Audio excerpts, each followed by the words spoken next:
Hello everyone, आप सभी का स्वागत है। तो हम पर्यावरण देख रहे थे और पर्यावरण में आज हम जो शुरू करने वाले चैप्टर उसका नाम है ओजोन परत और उसका संरक्षण। जैसे आपने क्वेश्चन हमेशा इस तरह से पूछा जाता है, इस चैप्टर से मतलब भर भर के क्वेश्चन पूछता है। तो ओजोन होल का मतलब ओजोन परत में छेद हो गया, उसको ओजोन होल बोलते हैं, ओजोन छिद्र बोलते हैं। उसका खोज आपको कहाँ किया गया है, कब किया गया है, कहाँ के वैज्ञानिकों ने किया है, ओजोन होल का कारण क्या है, पराबैंगनी किरण हमको क्या करता है, किससे रक्षा करता है, पराबैंगनी किरण अगर धरती पर आ जाएगा तो क्या होगा, है ना? मोन्टियोल प्रोटोकॉल क्या होता है, किगाली एग्रीमेंट क्या होता है, इससे लगातार प्रश्न आ रहा है। तो यही सारे चीज को क्या करने वाले आपको समझाने वाले हैं। चलिए सभी भाई बहन जितना भी जुड़ गए हैं सबका स्वागत है। अब चलिए यहाँ पर शुरुआत करते हैं। पहले समझते हैं क्या टर्म क्या है ओजोन। पहले समझिए ओजोन क्या होता है। ओजोन क्या होता है उसके बाद समझेंगे कि ओजोन डिप्लीशन क्या होता है और फिर इसका कंजर्वेशन करना क्यों जरूरी है। पहले समझते हैं क्या ओजोन। पहले क्या समझते हैं आपको ओजोन क्या होता है। ओजोन, ओजोन इसी को बोलते हैं ओजोन। तो पहले समझिए कि ओजोन क्या है। गैस है। क्या है? गैस है। और इसका फार्मूला कितना होता है? O3 होता है। देखिए ऑक्सीजन अगर परमाणु लीजिएगा ना तो 3 ऑक्सीजन परमाणु मिलता है तब क्या बनता है आपको O3 बनता है। मतलब 3 गो ऑक्सीजन रहेगा तब क्या बनेगा आपको O3 बनेगा। तो कई बार ये भी क्वेश्चन पूछा गया कि कितना ऑक्सीजन के मिलने से आपको ओजोन बनता है, तो 3 ऑक्सीजन के मिलने से बनता है। और एक ही तत्व जब एक से अधिक रूप में पाया जाता है तो उसको अपरूप बोलते हैं। तो मतलब यह क्या हो गया?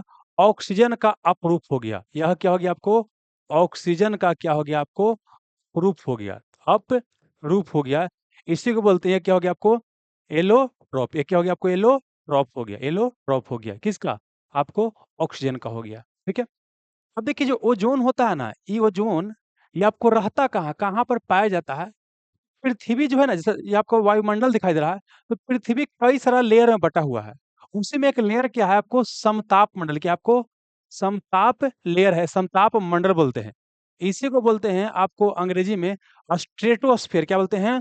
स्ट्रेटोस्फेयर। अब देखिए दोस्त, हिंदी अंग्रेजी दोनों याद रखिएगा, दोनों पूछ देगा। तो समझिएगा, यहाँ पे एक पिक्चर दिखाते हैं। ये देखिए क्या है? पृथ्वी है। इसके ऊपर की बात करते हैं तो कई सारा लेयर में क्या है? बटा हुआ है। उसी में देखिएगा ना तो यहाँ पर क्या है कि सबसे नीचे होता है ट्रोपोस्फेयर। इसको बोलते हैं क्षोभ मंडल। क्या बोलते हैं? क्षोभ मंडल। उसके बाद क्या आता है? स्ट्रेटोस्फेयर। इसे बोलते हैं समताप मंडल। फिर क्या है? मिजोस्फेयर, मध्य मंडल। फिर क्या है? थर्मोस्फेयर है। और फिर क्या आपको? एक्जोस्फेयर है। क्या? एक्जोस्फेयर है। ठीक है। तो हमको देखिए इस जितना चीज है ना, ये आपको वायुमंडल की परत ना, इसको हम भूगोल में पढ़ाएंगे। यहाँ पर हमको फोकस कहाँ करना है? इस पर फोकस करना है, ई वाला परत पर। ये जो परत है यहाँ पर, ये जो परत है, ई वाला परत है, इस पर फोकस कीजिए, इस पर फोकस कीजिए, इस पर फोकस कीजिए, इस पर फोकस कीजिए। इस परत को बोलते हैं क्या? स्ट्रेटोस्फेयर या समतापमंडल। क्योंकि यहाँ पर क्या होता है? तापमान समान होता है और मौसम संबंधित कोई भी परिवर्तन नहीं होता। हवाएं क्या होता है? शांत चलता है। इसलिए वायुयान वगैरह जो एरोप्लेन वगैरह का होता है समतापमंडल में ही उड़ाया आपको जाता है। समझिए जो जो स्ट्रेटोस्फेयर है ना, तो मान लेते हैं क्या है कि जो स्ट्रेटोस्फेयर है ये फैला हुआ। पूछेगा कि स्ट्रेटोस्फेयर कितना से कितना तक फैला हुआ है, तो देखिए क्या है, यह जो है आपको बोल सकते हैं कि 18 से क्या है आपको 50 किलोमीटर के बीच क्या है आपको समताप मंडल क्या आपको फैला हुआ। 18 से 50 कई जगह हो सकता है कि आपको दे दे, 10 से 50 दे, लेकिन एक्चुअल पूरा हम आंकड़ा लेंगे तो क्या होगा? 18 से 50 किलोमीटर के बीच क्या है आपको फैला हुआ है। तो मान लेते हैं, समझिए क्या है कि देखिए सबसे पहले बात करते हैं कि नीचे वाला लेयर की बात करें। नीचे वाला लेयर, ये जो नीचे वाला लेयर है, ये क्या है आपको? क्षोभ मंडल। क्या आपको है? क्षोभ मंडल है। इसी को बोलते हैं ट्रोपोस्फियर। क्या बोलते हैं? ट्रोपोस्फियर। ट्रोपोस्फियर बोलते हैं। अच्छा, इसी के ऊपर चलना, इसी के ऊपर चलना, इसी के ऊपर चलना है, तो मान लेते हैं कि यहाँ तक हम चलते हैं, यहाँ तक चलते हैं, यहाँ तक चलते हैं। तो ये क्या मिल गया आपको? यहाँ तक क्या हो गया? ये क्या हो गया आपको? समताप मंडल। क्या हो गया आपको? समताप मंडल हो गया। इसी को क्या बोल देंगे? स्ट्रेटोस्फियर। स्ट्रेटोस्फियर बोल देंगे। तो ये समझिए क्या है कि आपको ये देखिएगा तो कितना है आपको? 18 से कितना बोल दिए? 50। क्या हो गया? 50। हालांकि देखिए क्षोभ मंडल बेसिकली होता है क्या ना, कि आपको इसका एवरेज ऊंचाई जो होता है क्षोभ मंडल का 13 किलोमीटर। कितना होता है? 13 किलोमीटर होता है। लेकिन उसमें भी क्या होता है? तरफ क्या होता है? 0 से 18 तक फैला होता है। इसलिए हम क्या किए हैं कि 18 मान लिए हैं कि 18 से शुरू हो गई, 50 तक चलेगा। नहीं तो अगर हो सकता है ऑप्शन में 18 ना दे, अगर कम ही दे देगा, हो सकता है 10 से 50 दे दे, तो कोई दिक्कत वाली बात नहीं है। लेकिन 18 से 50 याद करना है। अब समझिए क्या है कि यहाँ पर समताप मंडल हो गया। इसी समताप मंडल में आपको क्या दिखाई देगा, यहाँ तो दिखाई दे रहा है, इसी लेयर में क्या आपको दिखाई दे रहा है, एक ओजोन गैस का क्या है, परत है। मतलब इसी लेयर में क्या है कि ओजोन गैस का क्या है, परत है। ये क्या है, ओजोन गैस का क्या है, परत है। इसी लेयर में क्या है, ओजोन गैस का ही परत है। आई जो ओजोन गैस का जो परत है, ये जो ओजोन गैस का परत है, ये कहाँ ज्यादातर पाया जाता है? तो यह जो होता है ना, बोल सकते हैं कि 20 से 35 किलोमीटर के आसपास क्या होता है, इसका डेंसिटी जो होता है, कंसंट्रेशन या सघनता क्या होता है, सबसे अधिक होता है। कई जगह आपको ये भी दे सकता है कि 15 से 35 किलोमीटर के आसपास क्या होता है, इसका डेंसिटी जो होता है ओजोन गैस का, सबसे ज्यादा क्या होता है, अधिक होता है ना। तो ऑप्शन का आंसर क्या होता है, आपको बनाना होता है। और चूंकि क्या है कि समताप मंडल के अंदर ही क्या है, ओजोन लेयर है। समताप मंडल के अंदर ही क्या ओजोन लेयर है, तो ये इसीलिए कहा है कि समताप मंडल को कई बार कह दिया जाता है ओजोनोस्फीयर। क्या बोलते हैं, ओजोनोस्फीयर, ओजोनोस्फीयर। क्वेश्चन पूछेगा कि कौन मंडल पाया जाता है, समताप मंडल में। और समताप मंडल में कहाँ, 15 से 35 किलोमीटर के बीच सबसे ज्यादा डेंसिटी होता है, या 20 से 35, जो ऑप्शन रहेगा बनाएंगे। और फिर क्या कि समताप मंडल को ही ओजोनोस्फीयर कह दिया जाता है, क्योंकि उसी के अंदर है। अब ये करता क्या है, ये जो आपको ये जो लेयर दिखाई दे रहा है, ये करता क्या है? ये करता क्या है कि सूर्य से, देखिए सूर्य जो है, यहाँ पर सन देखिए, यहाँ पर देखिए सन, यहाँ पर क्या है, सूर्य है, क्या आपको सूर्य है। तो सूर्य में क्या है, सूर्य की बात करते हैं, तो सूर्य से पता है कि 7 रंगों का क्या है, मिश्रण है। इसी में क्या है कि अलग अलग रंग का तरंगदैर्घ्य क्या होता है, अलग अलग होता है। अलग अलग रंग का तरंगदैर्घ्य क्या होता है, अलग अलग होता है। ठीक है। अब क्या है कि इसमें क्या है कि सूर्य के प्रकाश में क्या होता है, पराबैंगनी किरण क्या होता है, आपको पराबैंगनी किरण होता है, पराबैंगनी किरण होता है। और इसी पराबैंगनी किरण को बोलते हैं आपको अल्ट्रावायलेट। क्या बोलते हैं, अल्ट्रावायलेट। साउंड वगैरह सब सही है बाबू, देख लीजिए। हम्म, क्या बोलते हैं, अल्ट्रावायलेट, अल्ट्रा वायलेट बोलते हैं, अल्ट्रा वायलेट रे बोलते हैं। इसी को शॉर्ट फॉर्म में बोलते हैं यूवी। क्या बोलते हैं, यूवी रे बोलते हैं। तो यहाँ से क्या है, कई सारा प्रकाश आएगा, ठीक है ना, लाल आएगा, पीला आएगा, हरा आएगा। इसके अलावा क्या है कि पराबैंगनी किरण भी वहां से आएगा। तो जो पराबैंगनी किरण क्या है कि अगर डायरेक्ट आएगा, पराबैंगनी किरण क्या है कि अगर डायरेक्ट आता है और हमारे शरीर पर पड़ता है, हमारे शरीर पर पड़ता है, तो शरीर में छेद वगैरह कर देगा। और साथ ही क्या है कि आपको रक्त, क्या बोलते हैं, त्वचा, जो हमारा त्वचा है, जो स्किन है, त्वचा है, त्वचा को जला देगा। और त्वचा को जला कर एक कैंसर जैसा बीमारी पैदा कर सकता है। कैंसर को कर्क रोग बोलते हैं हिंदी में, कर्क रोग पैदा कर सकता है। या बोल सकते हैं त्वचा संबंधित बीमारी पैदा कर सकता है, कैंसर जैसा बीमारी पैदा कर सकता है। ठीक है ना। इतना ही नहीं, अगर लंबे समय तक क्या है कि आपको अल्ट्रा वायलेट रे हमारे ऊपर पड़ता है, तो मतलब डीएनए होता है, जो डीएनए होता है, डीएनए होता है, ये डीएनए को भी क्या कर सकता है, चेंज करता है। डीएनए बेसिकली क्या है कि अनुवांशिक गुण होता है, इसी के माध्यम से क्या होता है, आगे बढ़ता है। तो ये जो आपको जेनेटिक गुण होता है, जेनेटिक प्रॉपर्टी है, उसको भी क्या कर सकता है, चेंज कर सकता है। पराबैंगनी किरण, ओजोन लेयर करता क्या है कि पराबैंगनी किरण जो आ रहा है, उसी को क्या करता है, रिफ्लेक्ट करता है, या तो अवशोषित कर लेता है। क्या करेगा कि समझिए, इसको पृथ्वी पर नहीं आने देगा। मतलब कि समझिए पृथ्वी पर आ रहा है, तो उसको ऊपर में ही क्या करेगा, या तो उसको ऊपर भेजा देगा, या तो उसको अवशोषित करके अपने पास रख लेगा। उसको धरती पर नीचे नहीं आने देगा। अगर धरती पर नीचे आ जाएगा, तो क्या करेगा वो, आपको त्वचा संबंधित बीमारी, कैंसर ऐसा बीमारी पैदा कर सकता है। हमारे यहाँ तक कि डीएनए के गुण को भी चेंज कर सकता है। ठीक ना। तो इसीलिए बोल सकते हैं कि पराबैंगनी किरणें मानव के लिए या जैविक चीजों के लिए काफी ज्यादा जरूरी है। क्यों जरूरी है? क्योंकि यह सूर्य से आने वाली हानिकारक पराबैंगनी किरण अल्ट्रावायलेट रे को रोक करके मनुष्य को क्या करता है, त्वचा संबंधित या कैंसर ऐसा बीमारी से क्या करता है, आपको बचाता है। ये क्या इसका हम बोल सकते हैं। अच्छा, अल्ट्रावायलेट भी होता है ना, एक होता है बी प्रकार, एक होता है सी प्रकार का। तो बी या सी ही देखिए, सबसे खतरनाक बी होता है। सबसे खतरनाक क्या होता है, आपको बी होता है। तो बी को ही क्या करता है, मुख्य रूप से क्या करता है, रोकने का प्रयास आपको करता है। यहाँ तक आपको कोई दिक्कत नहीं होगा। लेकिन अब समझिए हो क्या रहा कि देखिए, ये समझिए ना कि यहाँ ये आपको पृथ्वी, ये क्या आपको पृथ्वी है, पृथ्वी है। और यहाँ पर क्या सन है, यहाँ पर क्या आपको सन, यहाँ पर क्या आपको सन है, सन है, सन का यहाँ से लाइट आ रहा है। अब समझिए क्या है कि यहाँ पर क्या आपको, ये क्या है, आपको लेयर था, ये क्या था, लेयर था। किसका लेयर था? ओजोन का लेयर था, ओजोन का ही लेयर था। लेकिन अब समझिए कि ओजोन का लेयर था, तो ये यहाँ से जैसे ही पराबैंगनी किरण यहाँ चलेगा, या तो इसको खींच लेगा अपने यहाँ रख लेगा, या तो कुछ को ऊपर भेज देगा। क्या करेगा, कुछ को ऊपर भेज देगा, या अपने यहाँ रख लेगा। और जनरली ये भी क्वेश्चन पूछता है कि कितना जो अल्ट्रा वायलेट रे होता है, उसको जो ओजोन लेयर होता है अवशोषित कर लेता है। तो 90 से लेकर के बोल सकते हैं 99% तक क्या करता है, अवशोषित कर लेता है। कई जगह देगा कि 93 से लेकर क्या है कि 99% क्या है। क्वेश्चन में पूछा गया तो ऑप्शन दे लेता, कितना को क्या करता है, अवशोषित कर लेता है। मतलब बोल सकते हैं कि 90% से ऊपर को क्या करता है, ये अवशोषित कर लेता है। क्योंकि आप समझिए क्या है कि इस तरह से बहुत सारा क्या आएगा, मतलब इस तरह से बहुत सारा आपको किरण आता रहेगा। अब उसको उधर भेज रहा है तो अवशोषित कर ले रहा है, 2 काम कर, या तो उधर भेज दे रहा है या तो अवशोषित कर ले रहा है। लेकिन अब समझिए क्या है कि यहाँ पर हो गया एक छेद, यहाँ पर क्या हो गया एक छेद, यहाँ पर क्या हो गया एक छेद हो गया, क्या हो गया वो छेद हो गया, एक छेद हो गया। और जब छेद हो गया तो छेद के माध्यम से क्या होगा, ये पृथ्वी पर क्या होगा, आकर डायरेक्ट आएगा। और जब नीचे आएगा तो ज़ाहिर-सी बात है कि मनुष्य को श्वास संबंधित कई सारी बीमारी पैदा आपको कर सकता है। इसका मतलब क्या है कि बहुत सीरियस मामला हो गया। ये अंटार्कटिका में मतलब सॉरी ये जो ओज़ोन में ये होल हो गया, इसका पता कैसे लगाया गया? कौन पता लगाया? जानते हैं क्या हुआ? ये देखिए ये क्या है, विश्व का मानचित्र, ये क्या है, विश्व का आपको मानचित्र है, विश्व का क्या आपको मानचित्र है। तो हुआ क्या कि ये देखिए कि अंटार्कटिका, ये क्या अंटार्कटिका है। इसका नाम क्या है? अंटार्कटिका। इसका नाम है आर्कटिक, क्या नाम है? आर्कटिक, आर्क इसका नाम क्या है? आर्कटिक। एक मिनट रुकिए, क्या नाम है? आर्क आर्कटिक नाम है। देखिए आर्कटिक की महासागर है, जबकि अंटार्कटिका क्या महाद्वीप है, मतलब इस जब ये बोल सकते हैं क्या सागर है, जब ये क्या आपको महाद्वीप है, यहाँ पर क्या खाली सिर्फ क्या आपको बर्फ है। और यहाँ लोग रिसर्च करता है, यहाँ आदमी नहीं रहता है, विज्ञान के लिए समर्पित महाद्वीप है। ये ऐसा महाद्वीप है जहाँ पर कोई आदमी, निर्जन महाद्वीप बोलते हैं, श्वेत महाद्वीप बोलते हैं, या विज्ञान के लिए समर्पित महाद्वीप बोलते हैं। तो यहीं पर क्या हुआ कि ये देखिए यूरोप है, यूरोप में एक देश है इंग्लैंड, इंग्लैंड बोलिए, ब्रिटेन बोलिए, यूनाइटेड किंगडम बोलिए, सब बात एक ही है। जो देश हमारे ऊपर कब्जा किया था, जिसे जहाँ के लोग अंग्रेजी बोलते हैं, वहीं के कुछ वैज्ञानिक क्या किए थे, यहाँ पर आकर क्या कर रहे थे, शोध कर रहे थे। कहाँ पर? आपको अंटार्कटिका में आकर के शोध कर रहे थे। तो उन्होंने ही क्या देखा कि सर्वप्रथम कि जो अंटार्कटिका में क्या हो गया, आपको छेद है। अंटार्कटिका में जो ओजोन लेयर है, वहाँ पर देखा गया कि आपको छेद, पता चला कि ओजोन में क्या आपको छेद है। और जो ओजोन में छेद हो गया, उसी को कह दिया क्या, ओजोन होल। क्या कह दिए? ओजोन होल बोल दिए, या बोल दिए ओजोन छिद्र। क्या बोल दिए? ओजोन छिद्र बोल दिए, ओजोन छिद्र बोल दिए, ओजोन छिद्र बोल दिए। समझ में आ गया? अब अंटार्कटिका में ही जनरली या ध्रुवीय इलाका में ज़्यादातर क्यों ये दिखाई देता है? क्योंकि वहाँ पर ओज़ोन का फ़ॉर्मेशन धीरे-धीरे होता है। क्या होता है? धीरे-धीरे होता है। इस कारण से क्या होता है, इस इलाका में आपको आसानी से दिखाई दे देता है। ठीक है? तो अब समझना क्या पूछेगा आपसे क्या, कि जो ओज़ोन होल है, जो ओज़ोन की आपको होल है, या जो ओज़ोन में छिद्र है,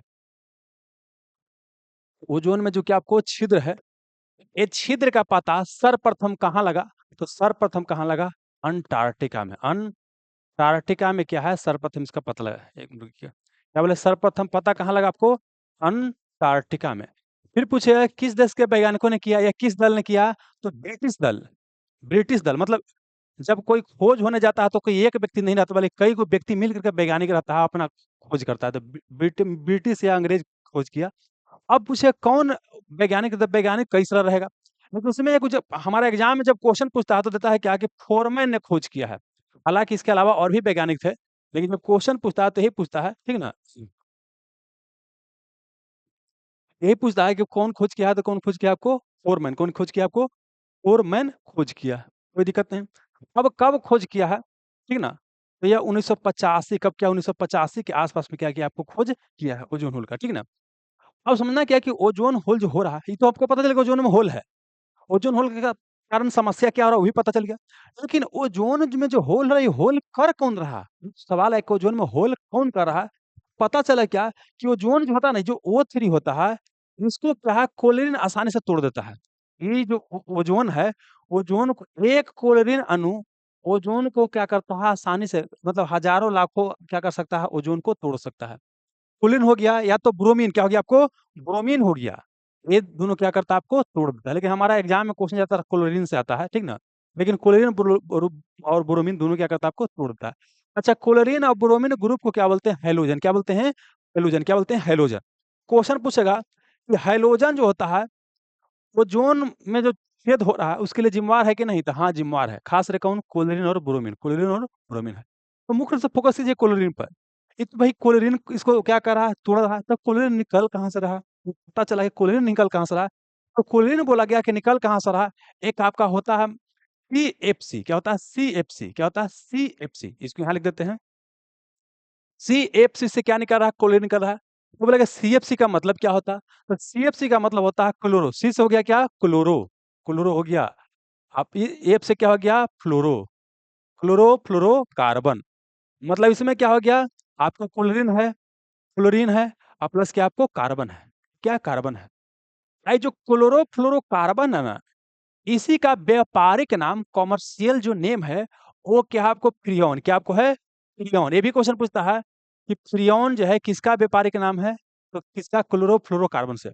और ये क्या है कि आपको प्राकृतिक में नहीं पाया जाता, ये क्या है आपको प्राकृतिक प्राकृतिक रूप से ये उपलब्ध नहीं है। ये क्या है आपको मैन मेड है, कि आपको मैन मेड है, मैन मेड है, मैन मेड है, मतलब बोल सकते हैं क्लोरोफ्लोरोकार्बन जो है ये प्राकृतिक रूप से उपलब्ध नहीं है, ये क्या आपको मैन मेड है। भाई बात आता है कि इसको बनाया क्यों गया है। इसको बनाया गया जानते हैं, इसको जा क्या है प्र- प्रसिद्ध, क्या इसको प्रशीतक के रूप में यूज करने के लिए, प्रशीतक के रूप में, या जो कूलेंट होता है कूलेंट के रूप में यूज करने के लिए इसको बनाया गया है। प्रशीतक या कूलेंट के रूप में इसका इस्तेमाल करने के लिए, जैसे आपने सुना होगा एसी जो हमारे यहाँ एयर कंडीशनर होता है, ये जो हमारे रेफ्रिजरेटर होता है, फ्रिज होता है, रेफ्रिजरेटर होता है, रेफ्रिजरेटर होता है, इसमें क्या होता है, इसको कूलेंट या प्रशीतक के रूप में क्या होता है, इसका इस्तेमाल किया जाता है फ्रीऑन का। तो कई बार यही पूछता है कि हमारे यहाँ जो एसी होता है या फ्रिज होता है उसमें किसका इस्तेमाल होता है, तो किसका होता है फ्रीऑन का, किसका होता है फ्रीऑन का इस्तेमाल होता है। फ्रीऑन नहीं रहेगा तो क्या क्लोरोफ्लोरोकार्बन, मतलब दोनों एक ही चीज है, ठीक ना, उसका इस्तेमाल होता है। इसके अलावा ये और कहाँ से निकलता है, ये जो सीएफसी और कहाँ से निकलता है। तो इसके अलावा जानते हैं ये कहाँ से निकलता है, जो हमारे यहाँ जो मोम इंडस्ट्री होता है, क्या बोले, जहाँ फोम नहीं, मोम नहीं, फोम बनता है, जहाँ क्या बोले फोम बनता है, जहाँ फोम मैन्युफैक्चर होता है, उसको फुलाने के लिए क्या होता है, इसका इस्तेमाल किया जाता है आपको क्लोरोफ्लोरोकार्बन का, ठीक ना। तो ये सब जगह से क्या आपको निकल रहा है। अब क्या है कि इसका मतलब क्या है कि जो हमको समझिए, कहने का मतलब ओजोन में जो होल हो रहा है उसका कारण क्या है, क्लोरीन। क्लोरीन कारण क्या है आपको क्लोरोफ्लोरोकार्बन। तो इसका मतलब ये हो गया कि हमको जो है ये जो है इसका इस्तेमाल कम करना होगा, इसका इस्तेमाल कम करना होगा, इसका इस्तेमाल क्या करना होगा, कम करना होगा। तो इसका इस्तेमाल कम करना होगा तो कुछ इसके जगह पर कुछ और चीज का इस्तेमाल करना पड़ेगा, नहीं। तो अब देखिए ऐसा तो नहीं कि बिना एसी के बिना आदमी लोग रह जाएगा, बिना कूलर के रह जाएगा, बिना फ्रिज के रह जाएगा। इसका मतलब ये है कि इसके जगह पर कुछ और इस्तेमाल करने का प्रयास करना होगा। इसी क्रम में क्या हुआ ना कि हमारे यहाँ जानते हैं क्या हुआ, फिर क्या हुआ, एक एक क्या हुआ, मतलब बोल सकते हैं एक सम्मेलन किया गया है। एक क्या हुआ, वियना, वियना क्या आपको, वियना। एक ऑस्ट्रिया देश है, ऑस्ट्रिया, ऑस्ट्रिया एक देश है। ये ऑस्ट्रिया देश यूरोप में है, जर्मनी के बगल में। और एक ऑस्ट्रेलिया अलग है, ऑस्ट्रेलिया अलग है। समझिए कि यहाँ पे दिखाते हैं, पिक्चर दिखाते हैं, पिक्चर देखिए। ये ऑस्ट्रेलिया है, तो हम ऑस्ट्रेलिया की बात नहीं कर रहे हैं। यूरोप में ही क्या है, ऑस्ट्रिया नामक क्या है आपको देश है। यहीं पर क्या हुआ, वियना वहां पर एक शहर है, वियना वहां पर क्या है, एक शहर है। और वो वियना शहर में क्या हुआ, कन्वेंशन बुलाया गया 1985 में, 1985 में। अब देखिए जानते हैं क्या है, वियना में कई सारा सम्मेलन किया गया है, वियना में कई सारा सम्मेलन किया गया है।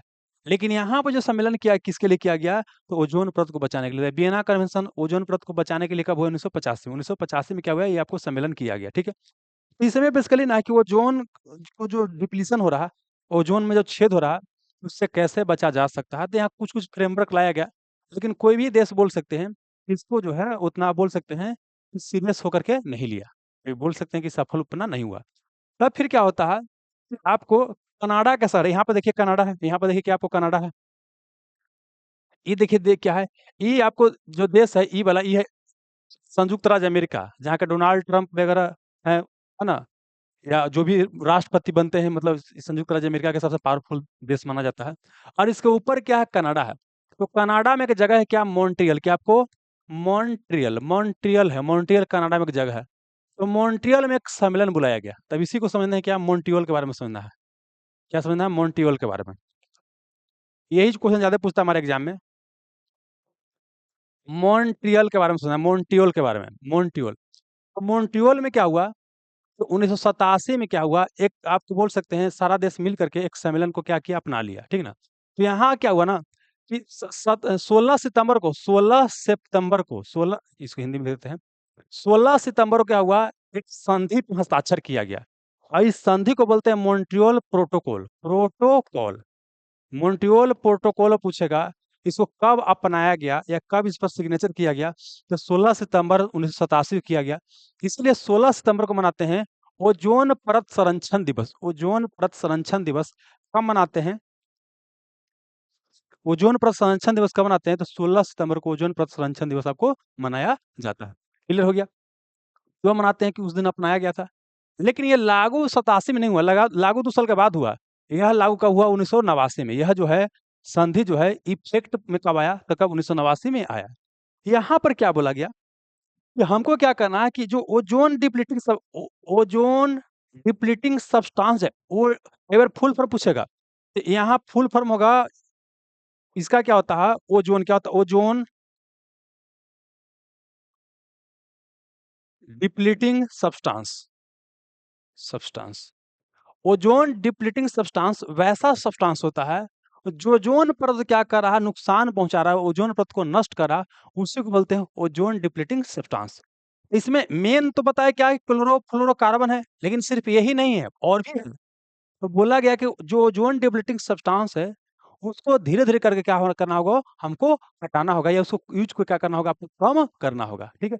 उसी में मुख्य रूप से बोला गया कि जो क्लोरोफ्लोरोकार्बन है, ये क्लोरोफ्लोरोकार्बन का इस्तेमाल हमको क्या करना होगा, कम करना होगा। इसके जगह पर क्या इस्तेमाल करना होगा आपको, हाइड्रोफ्लोरोकार्बन का इस्तेमाल करना होगा।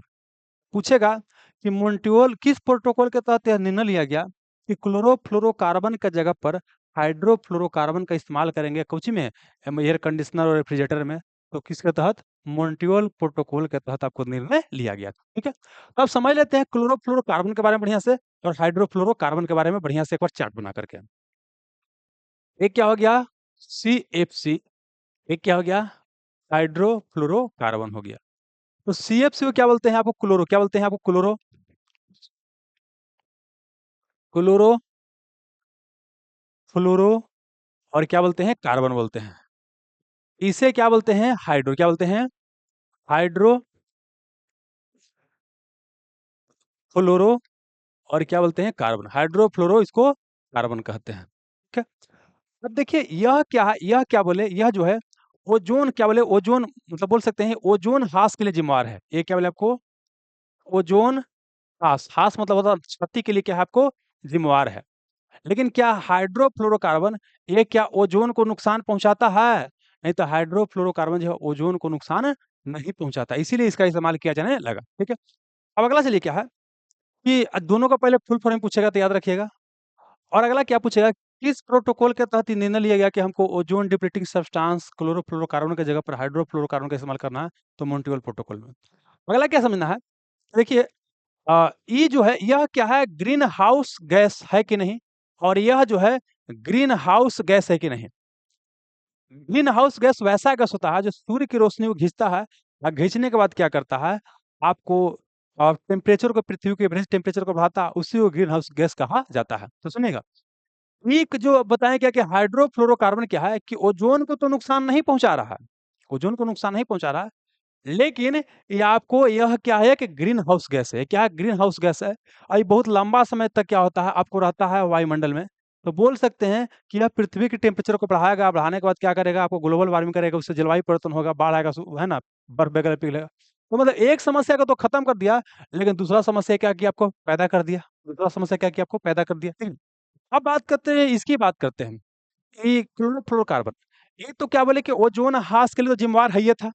लेकिन अब है ग्रीन हाउस गैस है कि नहीं? तो कई जगह जब क्वेश्चन पूछता है कि ये ग्रीन हाउस गैस है कि नहीं? तो कई जगह आपको देता है ग्रीन हाउस गैस नहीं है। लेकिन पिछले लेसन में हम आपको थोड़ा-सा बताए थे कि जनरली क्या है कि इसको हम जब मानते हैं कि ग्लोबल वार्मिंग के लिए कौन जिम्मेवार है, तो वहाँ पे हम क्लोरोफ्लोरोकार्बन को नहीं लेते हैं, क्योंकि वर्तमान में क्लोरोफ्लोरोकार्बन का इस्तेमाल होता ही नहीं है। लेकिन अब इस लेसन में आप समझिए, क्या बढ़िया से समझना क्या है कि जो आपको क्लोरोफ्लोरोकार्बन होता है, ये भी क्या होता है, एक आपको ग्रीन हाउस गैस होता है। और इसके पास क्या होता है, ग्लोबल वार्मिंग पोटेंशियल काफ़ी ज़्यादा होता है। कार्बन डाइऑक्साइड से ज़्यादा ग्लोबल वार्मिंग पोटेंशियल क्या होता है, इसका होता है। इसका मतलब ये हो गया कि यह जो है एक ग्रीन हाउस गैस के रूप में आता है, ओज़ोन ओज़ोन डिप्लीटिंग सब्सटेंस भी हो गया, प्लस क्या हो गया, आपको ग्रीन हाउस गैस भी आपको ये होता है, ये आपको ध्यान रखना है कि ये क्या है, ग्रीन हाउस गैस भी होता है, और ओज़ोन डिप्लीटिंग क्या होता है, आपको सब्सटेंस भी होता है। ये दोनों दिमाग में आपको चलना है, लेकर के क्या करना है, चलना है। ठीक है? चलिए। जानते हैं ये सब तो बता दिए कहाँ-कहाँ है, एसी में, रेफ्रिजरेटर में, इसके अलावा जो पैकिंग होता है ना, कई सारा चीज़ पैकिंग इंडस्ट्री होता है, तो पैकिंग इंडस्ट्री में भी क्या होता है, इसका इस्तेमाल किया जाता है, किसका, आपको क्लोरोफ्लोरो का इस्तेमाल किया जाता है, ठीक है? चलिए, अब देखिए क्या बोले, क्लोरोफ्लोरोकार्बन की जगह हाइड्रोफ्लोरोकार्बन इस्तेमाल करें, लेकिन यहाँ पर क्या हो गया, ये आपको बहुत ज़्यादा क्या है, ग्रीन हाउस गैस के रूप में काम कर रहा है, तो क्या होगा, पृथ्वी के टेम्परेचर क्या करेगा, बढ़ाते चलेगा। तब एक और निर्णय लिया गया कि अब इसमें भी कुछ करना पड़ेगा। धीरे-धीरे क्या होगा कि आपको जो ये हाइड्रोफ्लोरोकार्बन है, इसका भी क्या करना पड़ेगा, इस्तेमाल बंद करना पड़ेगा, और कोई दूसरा इसका इस्तेमाल करना पड़ेगा। इसी के लिए क्या हुआ कि जो आपका 1987 में जो आपको बोले कि मॉन्ट्रियल प्रोटोकॉल हुआ था, इसी में क्या हुआ, एक संशोधन किया गया 2016 में, है ना? 2016 में संशोधन किया गया। कहाँ पर? किगाली में। कहाँ आपको? किगाली में। किगाली में। इसी को बोला किगाली एग्रीमेंट। क्या? किगाली समझौता बोलते हैं। किगाली समझौता या किगाली एग्रीमेंट बोलते हैं। तो बोलेगा किगाली समझौता जो है, किसमें संशोधन किया गया है? तो मॉन्ट्रियल प्रोटोकॉल में किया गया है, ठीक ना? कब किया गया? 2016 में किया गया है। ये किससे संबंधित है? तो ये क्या बोलता है कि धीरे-धीरे फेज बाय फेज क्या करना है कि हाइड्रोफ्लोरोकार्बन का क्या करना है? इस्तेमाल को कम करना है। जैसे देखिए, मॉन्ट्रियल प्रोटोकॉल में क्या बोला गया था कि हमें क्लोरोफ्लोरोकार्बन का इस्तेमाल क्या करना है? आपको कम करते चलना है। लेकिन यहाँ पर क्या बोला गया किगाली एग्रीमेंट में कि हमको हाइड्रोफ्लोरोकार्बन का इस्तेमाल क्या है? कम करते हुए आपको चलना है।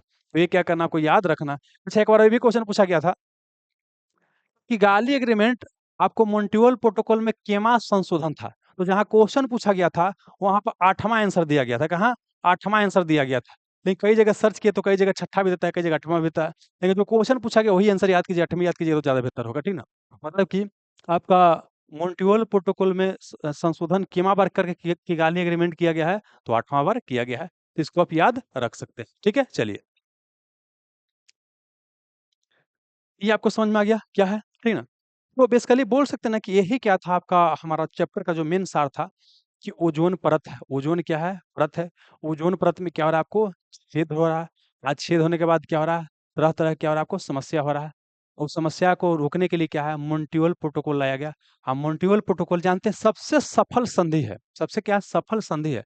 मतलब दुनिया का जितना देश है ना, सब देश इसमें शामिल हुआ। सब के मिली-जुली प्रयास से क्या हुआ कि ओज़ोन में जो होल हो गया था अंटार्कटिका में, वो ओज़ोन वो जो ओ मतलब होल क्या हो गया? सही हो गया। मतलब बोल सकते हैं क्या कि जो ओज़ोन में छेद हो गया था, वो छेद क्या हो गया? बंद हो गया। इसलिए बोला जाता है कि अब तक सब सफल जो बोल सकते हैं एग्रीमेंट पर्यावरण के फील्ड में कौन रहा है? तो कौन रहा है आपको? मॉन्ट्रियल प्रोटोकॉल रहा है। इसीलिए कहा जाता है कि वर्तमान विश्व में इतना सारा पर्यावरण से संबंधित समस्या है। अगर सभी विश्व मिल करके लड़े ना, मिल करके अगर कदम बढ़ाए, तो हो सकता है कि जैसे आपको ओज़ोन परत का जो समस्या था वो सही हो गया, उसी तरह से क्या है कि जो अलग-अलग जलवायु परिवर्तन, ग्लोबल वार्मिंग इत्यादि हो रहा है, वो भी क्या हो जाए आपको सही हो जाए। लेकिन वर्तमान में क्या है सारा देश जो है एकजुट होकर के आपका काम नहीं कर रहा है। ठीक है? चलिए। हाँ, चलिए सब सही है बाबू, बढ़िया कमेंट कर रहे हैं। परवीन जी सब आपका सही है। चलिए। ये समझ में आ गया? अब क्या करते हैं कि जो कि आप बता दिए ना, उसी को क्या करते हैं कि नोट्स के माध्यम से लेते हैं।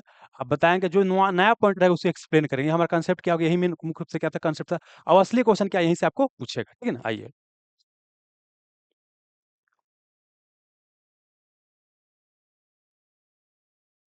वायुमंडल क्या होता है? वो पृथ्वी के चारों ओर जो वायु या हवा का जो आवरण होता है, एयर का जो कवर होता है, उसी को क्या बोलते हैं? वायुमंडल कहते हैं।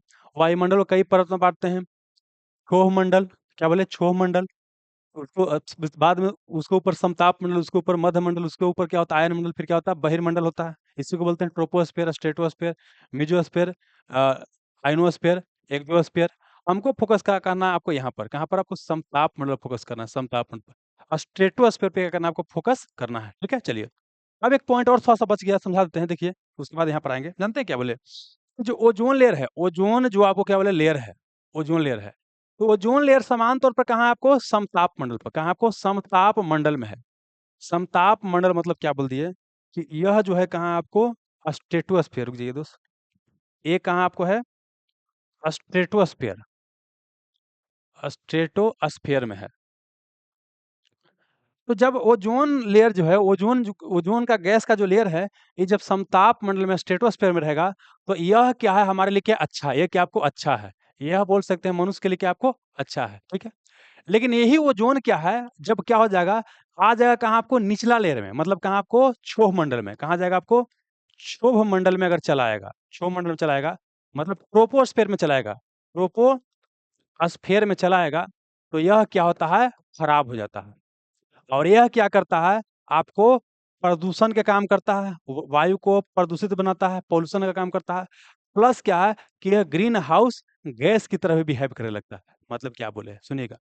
जैसे ये जो आप देख रहे हैं, एक मिनट रुकिए दोस्त, ये पिक्चर को देखिए। कि ये क्या है? पृथ्वी का सबसे निचला लेयर क्या है आपको? ट्रोपोस्फियर है। और ऊपर क्या? स्ट्रेटोस्फियर है। इसी में क्या है? ओजोन है। तो यहाँ है तो ये क्या कर रहा है कि सूर्य के जो अल्ट्रावायलेट रे है उसको परावर्तित करके हमको ये अवशोषित करके हमको रक्षा कर रहा है। लेकिन यही ओजोन जो है अगर आ गया कहाँ नीचे वाला लेयर में, इसमें आ गया ट्रोपोस्फेयर में, तो यह वायु प्रदूषण का काम करता है। ठीक ना? इसके अलावा क्या है कि प्रदूषण के अलावा यह क्या है, ग्रीन हाउस गैस की तरह बिहेव करता है। मतलब सूर्य की रोशनी को क्या करेगा, खींचने लगेगा और पृथ्वी के टेम्परेचर क्या करेगा, बढ़ाने लगेगा। तो मतलब कि ऊपरे में है तो बढ़िया है, नीचे आ गया तो क्या हो गया, आपको खराब हो गया। ऊपर में है तो बढ़िया है, नीचे आ गया तो क्या हो गया, आपको खराब हो गया। ये क्या करना, आपको ध्यान रखना है, ठीक ना? कहाँ चल गया हो? 1 मिनट रुकिएगा बस। पूछेगा कि मतलब कि ओजोन लेयर जो है ये आपको कहाँ है, समताप मंडल में है तो अच्छा है, और जब ये क्षोभ मंडल में ट्रोपोस्फेयर में आ जाएगा तो क्या हो जाएगा, आपको खराब, क्या हो जाएगा, खराब हो जाएगा। बस वही चीज़ बताना था भाई, यहाँ पर देखते हैं। समताप मंडल को क्या बोलते हैं आपको? स्ट्रेटोस्फेयर बोलते हैं। इसका परत की ऊंचाई कितना है? 18 से 50 किलोमीटर। इसी के ऑप्शन के आसपास जो रहेगा, जो बना लीजिए नजदीकी ऑप्शन देकर के। इसमें मौसम क्या आदर्श दशा पाई जाता है, मौसम स्वच्छ एवं शांत होता है। मौसम संबंधित कोई भी परिवर्तन नहीं होता है कि वर्षा आ रहा है, आंधी आ रहा है, तूफान आ रहा है। तो इस समताप मंडल में कुछ भी ऐसा नहीं होता है। इसी कारण से क्या होता है कि हवाई जहाज और वायुयान वगैरह क्या होता है, एरोप्लेन वगैरह यहीं पर उड़ाया जाता है। ठीक है। समताप मंडल में क्या ओजोन परत पाया जाता है, इसीलिए इसको क्या बोलते हैं, ओजोनोस्फेयर। क्या बोलते हैं? ओजोनोस्फेयर कहा जाता है। ठीक है, चलिए। हाँ, हाँ, बिल्कुल परवीन जी। समताप मंडल में रहेगा ना तो उसको गुड ओजोन कहेंगे, और जो क्षोभ मंडल में आ जाएगा ट्रोपोस्फेयर में तो उसको बैड ओजोन कहेंगे। बिल्कुल सही बात। आइए, ओजोन लेयर की अगर बात करते हैं तो समताप मंडल में ओजोन गैस की एक परत पाया जाता है। इसका फॉर्मूला क्या होता है, O3 होता है। ओजोन क्या है, ऑक्सीजन का क्या है, एक एलोट्रोप है, अपरूप है। और पूछता है कि ओजोन में ऑक्सीजन के कितना परमाणु होता है, तो कितना होता है आपको, 3 परमाणु होता है। अच्छा, एक और चीज बताना रह गया, ओजोन का निर्माण और विनाश जानते हैं? एक क्या होता है, एक साइकिल के द्वारा होता है, उस साइकिल को बोलते हैं चैपमन साइकिल। क्या पूछेगा कि ओजोन का, देखिए, स्ट्रेटोस्फेयर में ही ओजोन का निर्माण और विनाश दोनों साथ साथ होते रहता है। निर्माण भी हो रहा है और विनाश भी हो रहा है, मतलब बैलेंसिंग का काम होता रहता है। ये बैलेंसिंग का काम कौन करता है, ये भी क्वेश्चन पूछा गया है। तो नाइट्रोजन के ऑक्साइड जो होता है यह बैलेंसिंग का काम करता है। बोलेगा कि ओजोन फॉर्मेशन जो होता है और ओजोन का जो डिप्लेशन होते रहता है, अपने आप स्ट्रेटोस्फेयर में होते रहता है, बनता है, खत्म होता है। तो यह प्राकृतिक रूप से होता रहता है। इसको जो है कौन बैलेंस करके रखता है, तो नाइट्रोजन के ऑक्साइड क्या करता है, बैलेंस करके रखता है। इसको आपको ध्यान रखना है, ठीक है। अब कौन साइकिल के तहत ही होता है, तो कुछ होता है चैपमैन साइकिल। क्या होता है, चैपमैन साइकिल इसको कहा जाता है। चलिए, वही बता दिए कि लगातार इसका क्या होता है, निर्माण और विनाश साथ साथ चलते रहता है। और इसको नियंत्रित कौन करता है, नाइट्रोजन के ऑक्साइड करता है। कौन करता है, नाइट्रोजन डाइऑक्साइड इसको क्या करता है, नियंत्रित करता है। ठीक है, चलिए। मतलब ओजोन के स्तर को कौन रेगुलेट करता है, तो नाइट्रोजन के ऑक्साइड रेगुलेट करता है। यह सूर्य से आने वाली पराबैंगनी किरणों, इसी को अल्ट्रावायलेट रे बोलते हैं, को अवशोषित कर मनुष्य के त्वचा संबंधित बीमारी जैसे मनुष्य को क्या करता है, रक्षा करता है त्वचा और कैंसर जैसा बीमारी से। कौन, आपको ओजोन परत। ठीक है। और ये क्या होता है, 15 से 35 किलोमीटर के बीच क्या होता है, सबसे अधिक इसका डेंसिटी होता है, कंसंट्रेशन होता है या सघनता होता है। किसका, आपका ओजोन का। अधिक समय तक अगर सूर्य के पराबैंगनी किरण को अगर शरीर पर पड़ने दिया जाए तो क्या होता है कि डीएनए में जो आप बोल सकते हैं कि अनुवान डीएनए जो होता है हमारा, या जो हमारा जेनेटिक प्रॉपर्टी होता है उसमें क्या हो जाएगा, बदलाव आ सकता है। ओजोन क्या होता है, जीव के लिए या मानव जीवन के लिए परम आवश्यक है, मतलब बहुत ज्यादा आवश्यक है, वाइटल है, इंपॉर्टेंट है। क्योंकि ओजोन परत पृथ्वी को क्या करता है कि जो आपका हम बोल सकते हैं अल्ट्रावायलेट रहता है, उसके हानिकारक प्रभाव से क्या करता है, आपको बचाता है।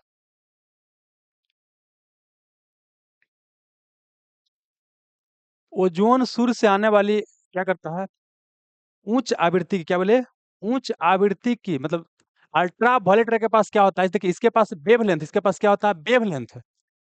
वेवलेंथ क्या होता है, आपको कम होता है, लेकिन फ्रीक्वेंसी क्या होता है, हाई। फ्रीक्वेंसी मतलब होता है आवृत्ति, आवृत्ति क्या होता है आपको, हाई। ये क्या होता है, आपको अधिक होता है। ये क्या होता है, आवृत्ति क्या होता है, अधिक होता है।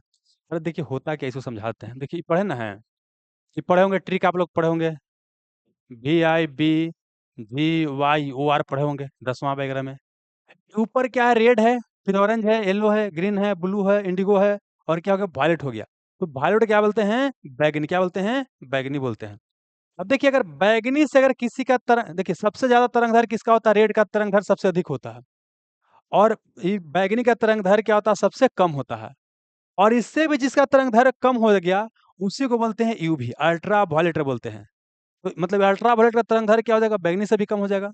लेकिन इसका तरंग दैर्घ्य कम होता है, लेकिन फ्रीक्वेंसी इसका काफ़ी ज़्यादा होगा। फ्रीक्वेंसी क्या होगा? काफ़ी ज़्यादा होगा। तो वही चीज़ यहाँ पर आपको बताया जा रहा था। और बता दिए कि यह क्या लगभग जो है, आपको 90 से 99% क्या करता है, अल्ट्रा वायलेट रे बी और सी को क्या करता है? रोक लेता है। यदि क्या है कि ओज़ोन लेयर पराबैंगनी किरण को एब्जॉर्प्शन या अवशोषण ना करे तो क्या होगा? हमारा त्वचा संबंधित बीमारी पैदा हो सकता है, त्वचा संबंधित बीमारी हो जाएगा, स्किन जैसा हाँ, स्किन से संबंधित स्किन कैंसर हो सकता है, यहाँ तक कि आँख की बीमारी भी हो सकता है। क्या हो सकता है? आँख की बीमारी भी हो सकता है ना? और आपको नहीं बोलता है, कई बार सुनते हैं बोलता है कि सूर्य ग्रहण होता है तो आपको डायरेक्ट सूर्य को नहीं देखना चाहिए, क्योंकि वहाँ पर भी क्या होता है, उस दौरान क्या होता है, अल्ट्रावायलेट रे क्या होता है, आता है। आँख में पड़ेगा तो आँख क्या हो जाएगा? खराब कर देगा। तो मतलब कि यहाँ पर भी क्या होगा, ओज़ोन होल मतलब ओज़ोन अगर लेयर ना रहे तो आँख में भी क्या हो सकता है? बीमारी हो सकता है, अगर उसको हम किरण को आँख पर पड़ने देंगे तो, ठीक है? इसके अलावा हमारा डीएनए को नुकसान हो सकता है। आगे बढ़िए। ओज़ोन का अगर क्या है, एक और क्वेश्चन है कि ओज़ोन का अगर उच्च सांद्रण और हो तो क्या हो? मतलब क्या है? देखिए, जैसे बताएँ क्या है कि ओज़ोन तो अगर क्या है कि आपको ऊपर वाला लेयर में है, समताप मंडल में है, तो अच्छा, कोई दिक्कत नहीं। लेकिन ओज़ोन क्या है, किसी तरीके से क्या है कि पृथ्वी के निचला लेयर में आ गया है, क्षोमंडल में आ गया है। और पृथ्वी के निचला जो लेयर है, इसमें क्षोमंडल या ट्रोपोस्फियर में कंसंट्रेशन काफ़ी ज़्यादा बढ़ गया, तब हमको कई तरह के समस्या हो सकता है। जैसे कि वो क्या हो सकता है आपको? खाँसी हो सकता है, किसी को खाँसी खाँसी हो सकता है, सीना में दर्द हो सकता है उसके प्रभाव के कारण, है ना? साँस लेने में कठिनाई हो सकता है और फेफड़ा भी डैमेज हो सकता है। अगर निचला लेयर में रहे ओज़ोन, तो ये सब समस्या आपको हो सकता है, खाँसी हो सकता है, सीने में दर्द हो सकता है, साँस लेने में कठिनाई हो सकता है ना? और फेफड़ा वगैरह क्या हो सकता है? डैमेज हो सकता है, ठीक है? आइए, अब आते हैं ओज़ोन होल क्या है भाई? ओज़ोन होल क्या है? तो ओज़ोन होल को सर्वप्रथम क्या अंटार्कटिका में देखा गया, 1985 में देखा गया। इसके माध्यम से टोटल ओज़ोन मैपिंग स्पेक्ट्रोमीटर के माध्यम से देखा गया। और कहाँ के दल ने देखा? तो ब्रिटिश दल ने देखा, मतलब ब्रिटेन के वैज्ञानिक ने देखा, है ना? और उसमें एक जो फोरमैन थे, है ना? यही मेन है, बाकी तो और भी नाम है। तो जो फोरमैन जो है, यही क्या किए थे, बोला जाता है कि पहला बार आपको देखे थे। मतलब इसका खोज कौन किया है? ब्रिटेन के वैज्ञानिक जो फोरमैन ने किया है। और वायुमंडल के ध्रुवीय भाग में ओज़ोन का निर्माण क्या होता है? आपको जो मतलब जो पोलर ठंडा इलाका जो होता है ना, ठंडा इलाका, वहाँ पर इसका क्या होता है, ज़्यादा आपको स्पष्ट तरीक़ा से प्रभाव दिखाई देता है। क्योंकि वहाँ इसका निर्माण क्या होता है, धीमे-धीमे आपको होता है, ठीक है ना? तो ओज़ोन क्षरण का प्रभाव भी वहाँ स्पष्ट दिखाई देता है। तो क्वेश्चन पूछेगा, ओज़ोन का जो प्रभाव होता है या ओज़ोन में जो छेद वगैरह है, ये कौन इलाका में आसानी से देखा जा सकता है? तो जो ठंडा इलाका है, जो पोलर इलाका है, ध्रुव के आस-पास इलाका है, पृथ्वी के ऊपर और नीचे वहाँ पर देखा जा सकता है। और सबसे बोल सकते हैं कि आपको ज़्यादा कहाँ आपको अंटार्कटिका, नीचे कहाँ आपको अंटार्कटिका में। ये तो समझ में आ गया। इसके अलावा एक और चीज़ क्या है, तिब्बत के पठार पर 2005 में क्या है कि ओज़ोन होल का भी पता चला है। तिब्बत के पठार पर भी। और तिब्बत के पठार जैसे देखिए, तिब्बत का पठार कहाँ है? तो तिब्बत के पठार यहाँ पर है बाबू, यहाँ पे दिखा देते हैं। कहने गया पिक्चर बाबू। हुँ, देखिए। ये आपको भारत है, ये भारत है। ये इलाका को बोलते हैं तिब्बत। क्या बोलते हैं? भारत के ऊपर वाले इलाका को तिब्बत, जिस पर क्या है कि चीन ने क्या किया, आपको कब्ज़ा कर लिया है, ठीक है? तिब्बत को पठार, यहीं पर पामीर पठार, इसी को बोलते हैं, विश्व का छत बोलते हैं, roof top of the world कहा जाता है। तो यहाँ पर भी क्या है, क्योंकि यहाँ भी पूरा ठंडा इलाका है ना, ये भी क्या है, हिमालय का इलाका है, पामीर का पठार वगैरह क्या है, आपको ठंडा इलाका है। तो यहाँ पर भी क्या है, आपको इसका पता लगाया गया, किसका? ओज़ोन होल का पता लगाया गया, ठीक है? लेकिन सबसे पहले कहाँ पता लगाया गया था? सबसे पहले पता लगा अंटार्कटिका में। लेकिन तिब्बत के पठार पर जो ओज़ोन होल का पता चला, उसका खोज कौन किया है?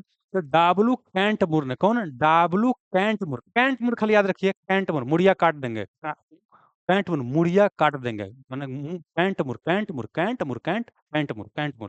मतलब कई बार बोलिएगा तो याद हो जाएगा, है ना? फोरमैन अंटार्कटिका में, कैंट मूर कहाँ आपको? यहाँ क्या बोलते हैं, 2005 में आपको पामीर के पठार में, ठीक है? आइए, ये क्वेश्चन पूछा गया है बाबू ऑलरेडी। एक और जानते हैं, देखिए ये क्वेश्चन क्या है ना कि आपको पूछा गया था, उसी को हम कहा कि यहाँ पर समझा देते हैं। देखिए, इसे क्वेश्चन ना एक आध बार खाली पूछा गया है। क्वेश्चन क्या पूछा गया था, देखिए क्या है, कि अंटार्कटिका में ओजोन छिद्र का बनना, मतलब जो अंटार्कटिका है, वहाँ पर क्या है कि ओजोन होल बन रहा है। यह क्या है, एक चिंता वाली बात है। ओज़ोन होल जो बन रहा है, वो क्या एक चिंता वाली बात है। तो इस छिद्र के बनने के संभावित कारण क्या है? मतलब जो सबसे नीचे जो हमारा अंटार्कटिका बोले, ये अंटार्कटिका में क्या है कि ओज़ोन होल जो बन रहा है, ये चिंता का कारण है। लेकिन अब है कि भाई इसका कारण क्या है? क्यों बन रहा है? तो इसका बनने का कारण क्या है? 3 कारण है। एक तो क्या है? एक तो कि क्लोरोफ्लोरोकार्बन बहुत निकल रहा था, तो उसके कारण क्या है? क्लोरीन निकल रहा था, क्लोरीन इसको ओज़ोन होल को मतलब ओज़ोन परत को डैमेज कर रहा था। इसके अलावा क्या है कि आपको विशिष्ट ध्रुवीय बाताग्र मतलब क्या बोले कि आपको पोलर जो वोर्टेक्स होता है, वो इसको प्रभावित कर रहा था। इसके अलावा क्या है कि समताप मंडलीय बादल की उपस्थिति मतलब बोल सकते हैं स्टेटो पोलर मतलब बोल सकते हैं कि स्टेटोस्फेरिक जो क्लाउड है, वो भी इसको क्या कर रहा है, को प्रभावित कर रहा था। इसे रट लीजिए, रटे वाला है, यहाँ कुछ दिमाग मत लगाइए। क्या बोले कौची-कौची प्रभावित कर रहा था?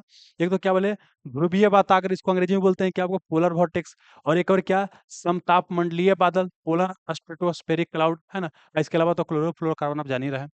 तो ये पोलर वोर्टेक्स में क्या होता है? ये बेसिकली ये पोलर वोर्टेक्स जो होता है ना, ये अंटार्कटिका में क्या होता है ठंडा के दिन में, सर्दी में क्या होता है आपको बनता है।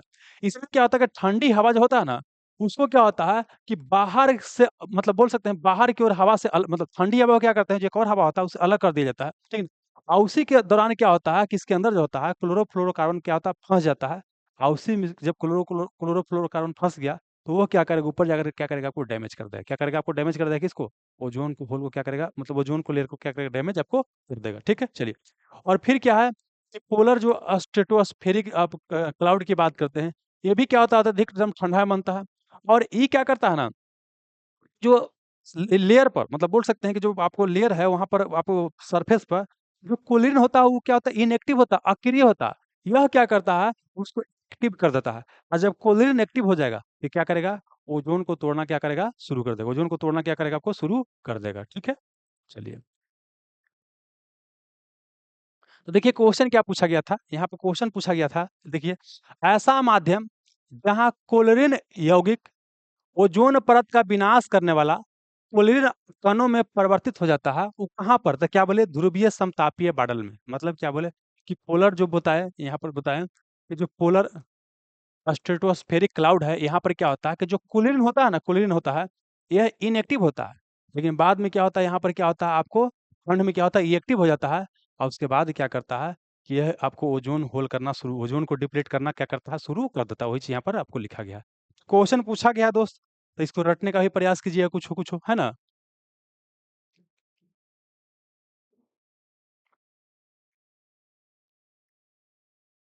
आइए, क्लोरोफ्लोरोकार्बन की बात करते हैं। क्लोरोफ्लोरोकार्बन की बात करते हैं।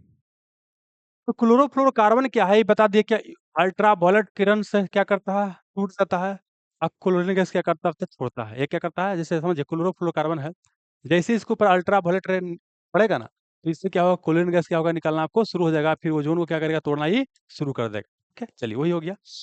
क्लोरीन गैस क्या होता है ओज़ोन के अणु को तोड़ देती है, जिस कारण से बाद में ओज़ोन में क्या होता है छेद हो जाता है।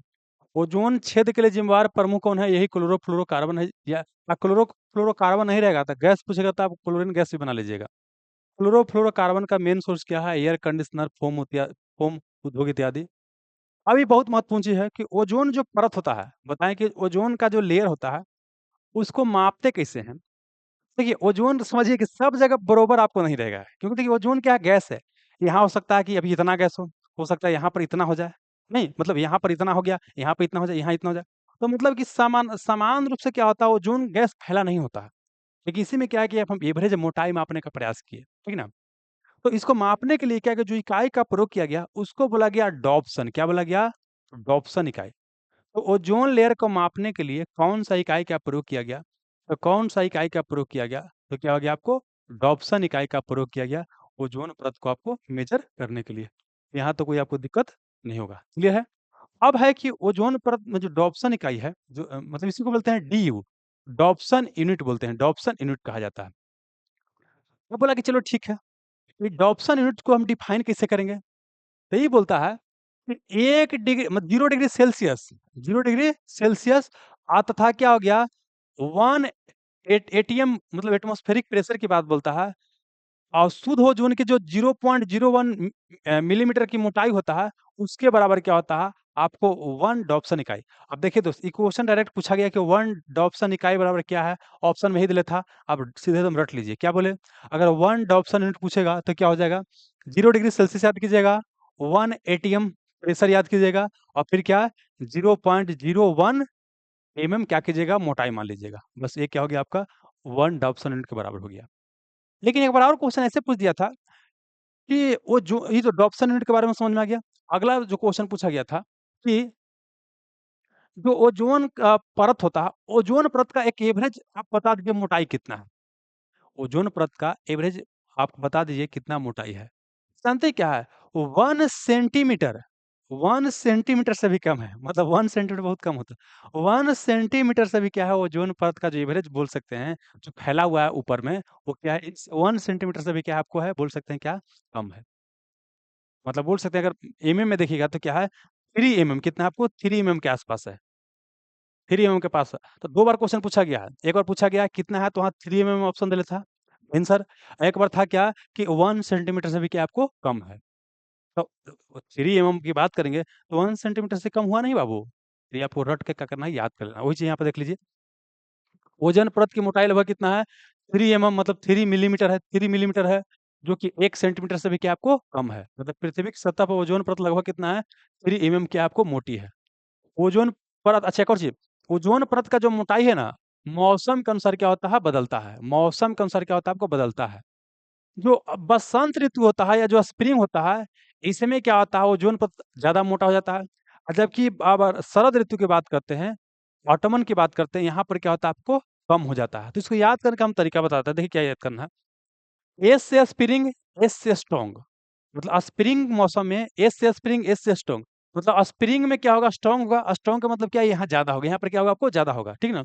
और बाकी बच गया, तो ऑटोमन मतलब क्या हो गया कि ऑलमोस्ट यहाँ पर मान लेना है मिनिमम, ऑलमोस्ट मिनिमम मतलब यहाँ पर कम होगा। स्प्रिंग में क्या होगा आपको इसका मोटाई क्या होगा आपको ज़्यादा होगा। तो ये सब बाबू मतलब कुछ तरीका बना के याद करना पड़ता है। एक बार क्वेश्चन पूछा गया था कि ओजोन परत की क्षमता के लिए उत्तरदायी नहीं है। क्या बोलता है क्वेश्चन पूछा गया था कि ओजोन परत जो लॉस हो रहा है, ओजोन परत में जो डिप्लीशन हो रहा है, ह्रास हो रहा है, उसके लिए कौन जो उत्तरदायी नहीं है? तो वहाँ पर आंसर क्या था? मिथिल क्लोरोफॉर्म क्या था? मेथिल क्लोरोफॉर्म क्या था? मेथिल क्लोरोफॉर्म था। हालाँकि हालाँकि ऐसा नहीं है कि बिल्कुल ही नुकसान नहीं पहुँचाता, ये भी क्या करता है? नुकसान पहुँचाता है। लेकिन ऑप्शन के अनुसार क्या था? आपको यही आंसर आपको था, ये दिमाग में एकदम क्लियर रखनी, ठीक है ना? चलिए। अब ओज़ोन परत संरक्षण से संबंधित कुछ प्रोटोकॉल की अगर बात करते हैं, वियना कन्वेंशन बाबू, ये 22 मार्च 1985 को अपनाया गया। मतलब यहाँ पर साइन किया गया, आई फ़ोर्स में कब आया था? 22 सितंबर 1988 को आया था। ये तो नहीं पूछा गया है लेकिन ये कई बार पूछा गया है। यह फ्रेमवर्क था लेकिन कोई बाइंडिंग इसमें नहीं व्यवस्था था। ये ज़्यादा सफल नहीं रहा, इससे कम क्वेश्चन खाली यही पूछता है कब आया था तो 1985 में। इसे याद कीजिए कि 1985 में खोज हुआ, 1985 में क्या आपको आया था? 1985 ना बताए थे कि जो आपको ओज़ोन जो कहाँ चला गया? 1 मिनट रुकिएगा। कहाँ चला गया? हुँ, 1 मिनट बस रुकिएगा।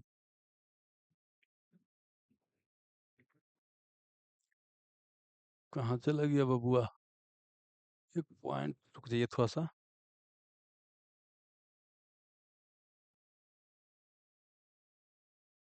हाँ,